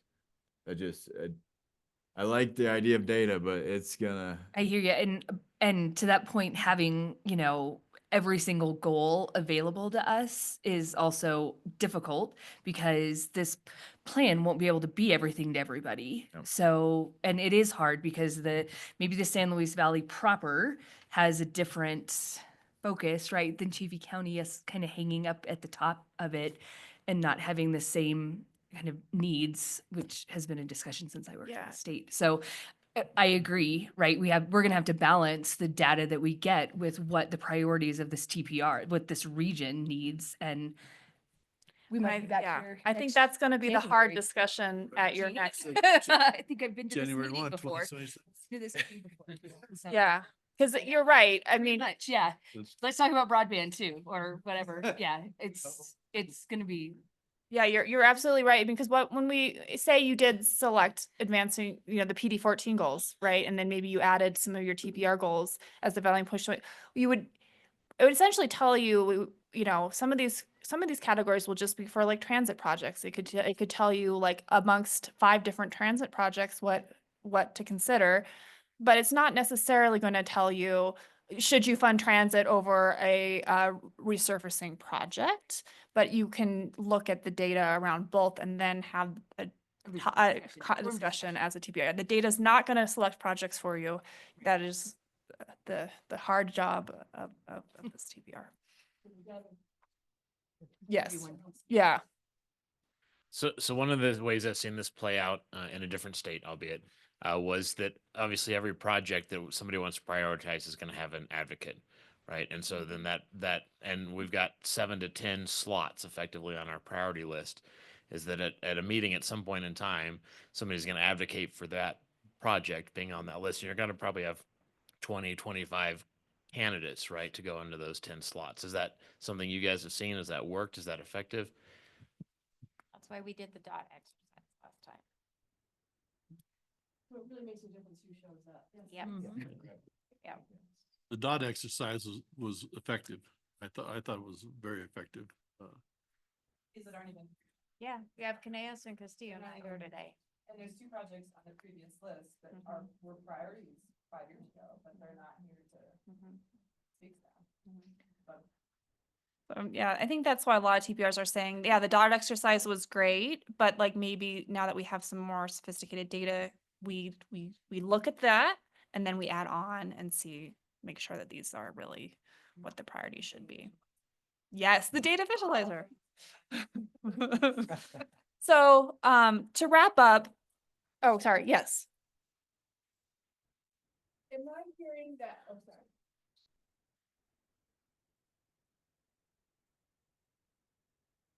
Thank you. Am I hearing that any new project that might be proposed is already on a spreadsheet somewhere and there's not an opportunity for a brand new one? Brand new projects are due January 1st. So it's just brand new and not a prioritization of what's already on the list? That's that too. Yeah, that's how I heard it. Okay. Thank you. If you guys. If the local agencies have thoughts on the stuff that's already on the list that we haven't done yet, you should put those thoughts out there as you're putting your brand new projects out there at that same time. Because that will then help get that conversation going with the projects that are on the Appendix B list that we haven't touched yet. And whether or not, it'll allow us to start to see whether there's some consensus or not on some of those projects that are still sitting out there that we haven't touched yet as we come into that next meeting. And then we'll share that information out so you guys can see it too, to come into that next meeting. So by January 1st, the ask for us local jurisdictions is to review the list, comment on that, add stuff to it like new projects, Yep. and prioritize the things that we like that are ours. Yeah. So that you guys have an Get some idea thoughts to do going. that on. Yeah. Perfect. Sense? Are you looking at it through the county aspect? So as a municipality, I should work with our county reps and you guys are okay with it? Every voting member of the TPR has a voice. So I think all the local agencies are voting members, whether you're a county or municipality. So. And I think the second part of that, Rob, is that I think the municipalities and the county need to work together to an aspect, just so we are on the same page. We're not duplicating each other's work a little bit type thing, but I think conversation is pretty simple to have on that end, so. Yeah. Yep, agreed. You guys need something, have to Yeah. get in touch with us, Barry or myself, and we'll coordinate with you. We've done that with BB, but yes, we need to do it with RB. I think this will be great timing too, because you guys all have looked at your list before January 1st, and then you are going to have that transit and active transportation session. So you'll be really familiar with all the projects, including the transit projects. And I think that'll be a great time to then think about integration a little bit further, make sure that, we have all the needs captured correctly. Okay, I think that was a lot, but I think we got some really great feedback. I think we have a place we can go next. You want to just go to the last slides? Next one after that. So we'll have your transit and active transportation session in January. Your next meeting will then be to present and discuss the draft project priorities and new projects that come out of this. Our Transportation Commission has also requested that we do virtual town halls across the state. And so we'll be doing that sort of starting in the January, February timeframe. So we might be able to share with you some feedback from those. And then come springtime, that's when we're hoping to put this all together and bring you a draft plan to reflect on. Do you have the meeting date for the transit active transportation stuff? The 23rd of January. It's on the agenda. Oh, I didn't pick one of those. Sorry. I'll get you Perfect. one I'll of grab one on the way out. Okay. Yeah. Will that be virtual, in person, Hugh? Do you know? I'm sorry. The January 23rd meeting, the active That transportation? would be in person. Oh, in person. Oh, I have to change that. Hey, Marissa, will Yeah. that town hall be SLV TPR specific or more of a statewide town hall? It'll be loosely based on the Transportation Commission districts. And remind me, Julie, how that lines up with this TPR. District, Mark, are you online? What district are we? 7, 9? Yes, I'm online. Hey, What district number are we technically? For Are you- TC, Yeah. it's a remote meeting. No, what is your district number? What is what? What district number do you represent? District 8. District 8. Sorry, it's hard to hear you. No. Sorry, I'm not right on the mic.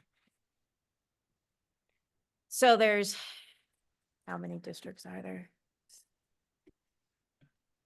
Anyways, there's Pulling up a map. there's a number of districts 11 and districts. 11 districts. Thank you, Mark. And each district doesn't necessarily line up with region boundaries, but for the San Luis Valley TPR, everybody but Chaffee County are in District 8, and Chaffee County is in District 7, which is lumped in with our Representative Barbara Bowman that is based out of the Grand Junction area. Yeah. It's so great.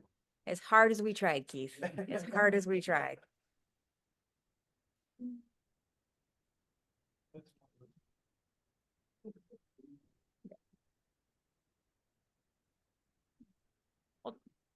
I'll say thank you again. This is not easy work, but it's really important, and I just really appreciate the energy and thoughts that you bring, and looking forward to continuing this plan with you. Yep. Is that all CDOT's? Okay, cool. I didn't know if Tony was gonna put something else in there. He went through pretty much his stuff, I guess. So is there any other business? Oops. You start to say something. Tony, you start to say something? well, we have the construction update, which is just a PDF that if you guys are interested in the projects that are currently in construction or will be in construction shortly, that should be in the TPR packet. So take a look at that and let me know if you have any questions via email.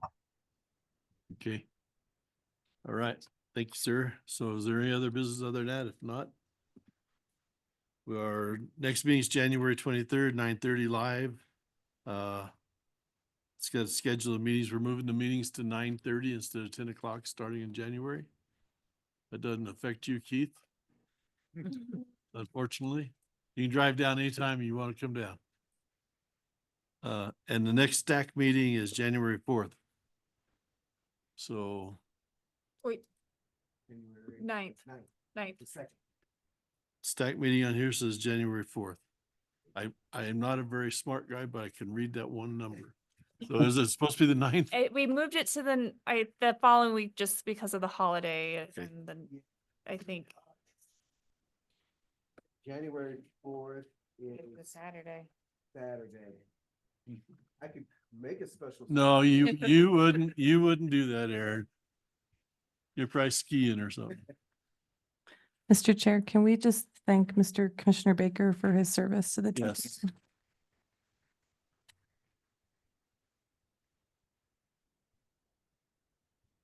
He's been a good friend. We're gonna miss him all the way around. Agreed.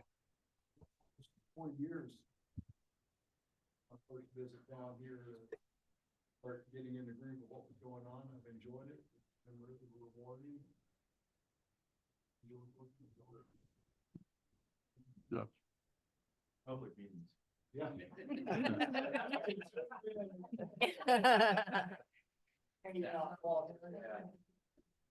So I have a motion to adjourn. Second, Kevin, second. Right. All in favor? All right. Julie's buying lunch.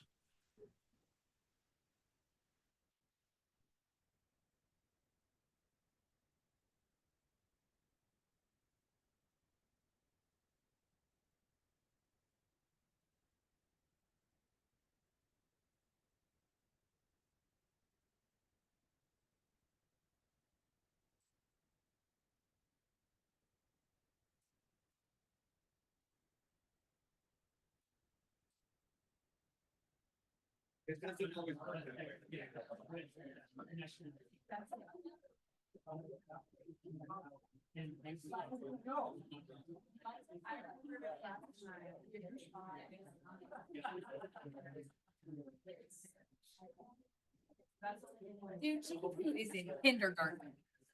No, You're freaking garden. you know, I still haven't met her. What?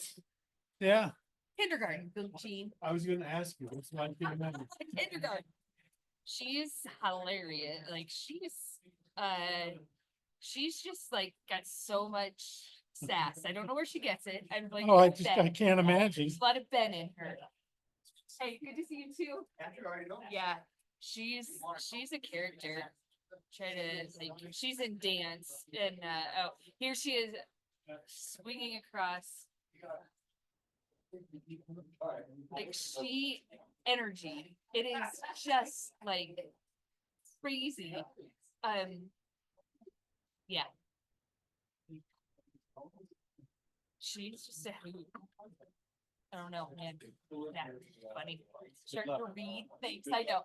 Already she calls me Christy if I'm not like giving her the attention that she needs. She's like sing it. You're gonna do more than one. Oh god, yeah. I apologize to my parents every time I talk to them. Or things. Oh, I'm a little miffed. You're miffed? Yeah. What's wrong? Just discussion of the projects. I had a feeling that this was not worked out between CDOT Denver and the region. Yeah. And I had sent out a memo. God, it's been a month ago, maybe? No, Yeah. maybe two Yeah. or 3 weeks ago. Am I To on your all list? members. I don't know if I get it from you or from David, lady. Yeah, you are. Okay. I'd sent out something that Region 5 asked me to send out from Tim Fung. That said, please send me your new projects by day before yesterday. And that was from Region 5. So the only 3 that did were Alamos. Damn, I was wondering if we fucked up because I was following But, I the mean- lead of someone else. No, that's all right. I mean, I'm not miffed that I didn't get the response. But yeah, You should have. that wasn't a good idea in the first place. But that was, so anyway, I'm just being different. It's okay. How the hell are you? I am just, Been Doom. he's good. Good. I never see him He's either. like the dad of the century, like, Is- hangs out with her, man, they just Is, love it. is he Do going? you need me to sign into that one? I didn't do shit. I just walked in and I, sat well, down. I think I wrote you down, so. Okay. Is he still doing stuff in? Sure is. custody? Jeez. He sure is. Thank Well, God. and Steven was just reelected. Yeah. So So, nobody's like pushing him out the door, and it's a good gig. I mean, it's flexible for him. oh yeah, He's so efficient. Chris Rodriguez is, the deputy. yeah, I like now, Chris. So I served with Chris on the Heritage Area Board. good. Yeah. So, he's got a local person down here. So Yeah. he feels even more connected. Yeah. Yeah. I just wish he had more engaged commissioners. I know. I talked to him about this, about whether or not somebody's coming. He's like, doesn't care about us, blah, blah, blah. And I was like, you gotta be there. You gotta be loud all the time. So, And they don't. I'll tell you a little side loud all story. the time. So the commissioner that's supposed to be here, What is it supposed to be? Tell me. it's not Steve. It's the guy that has Fort Gardner, Robert. So he's also on the Heritage Area Board. He never shows up. Never shows up. So I finally met him at our retreat, which was in August. And I went up to him afterward and said, I'd be willing, I would come over and talk to you about what we're doing with CDOT. We're in the planning process. Oh, I'm serving on 13 boards and blah, blah, blah, blah, blah. And, yeah, okay. So the Heritage Area Board has been dragging on that. Yeah. So, I made the offer. I'll come over and talk to you about this stuff.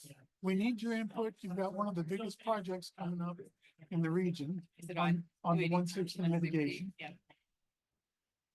Need to be there. Come over and talk.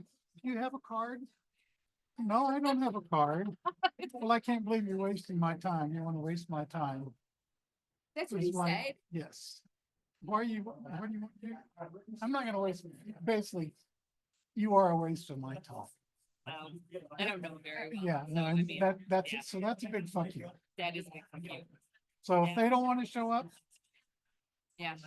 so I feel sorry for Chris. Chris is aware of it, that nobody shows up. Why doesn't he come? Can he come? That would be great. Yeah. I mean, our electeds don't show us. I'm coming. I'll be right back. No. Oh. Do you want lunch down here? Yes. Okay. All right. So anyway, that's it. We're talking out of school and I don't expect you to do anything about it. But Yeah. I might have a glass of wine and bring something up. I don't know. Yeah. Things like that happen. Sure good to see you. Good to see I you was in too. Salida yesterday. So was I. Had to go to have a dermatological appointment. On First Street at Salida Dermatology. Kimco. Okay, never mind. Oh, over at the No, the hospital. hospital. See me come up. It'd be nice to. I should have done You that. should have done it. Erin comes up every once in a while. She lets me know when she's in town.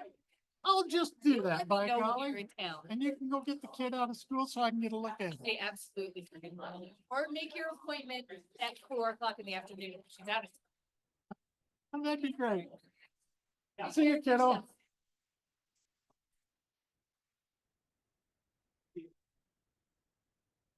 Is there another packet of what, with I haven't seen that. Oh. Oh, the construction of it. Like, You should have received that. they put in an email. Yeah. Like, is there- Okay.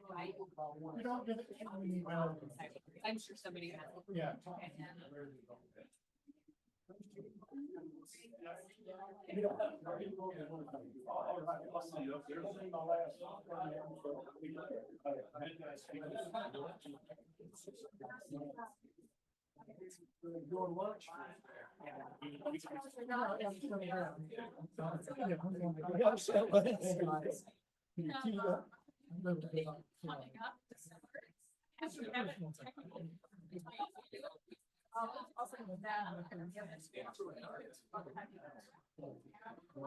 I'm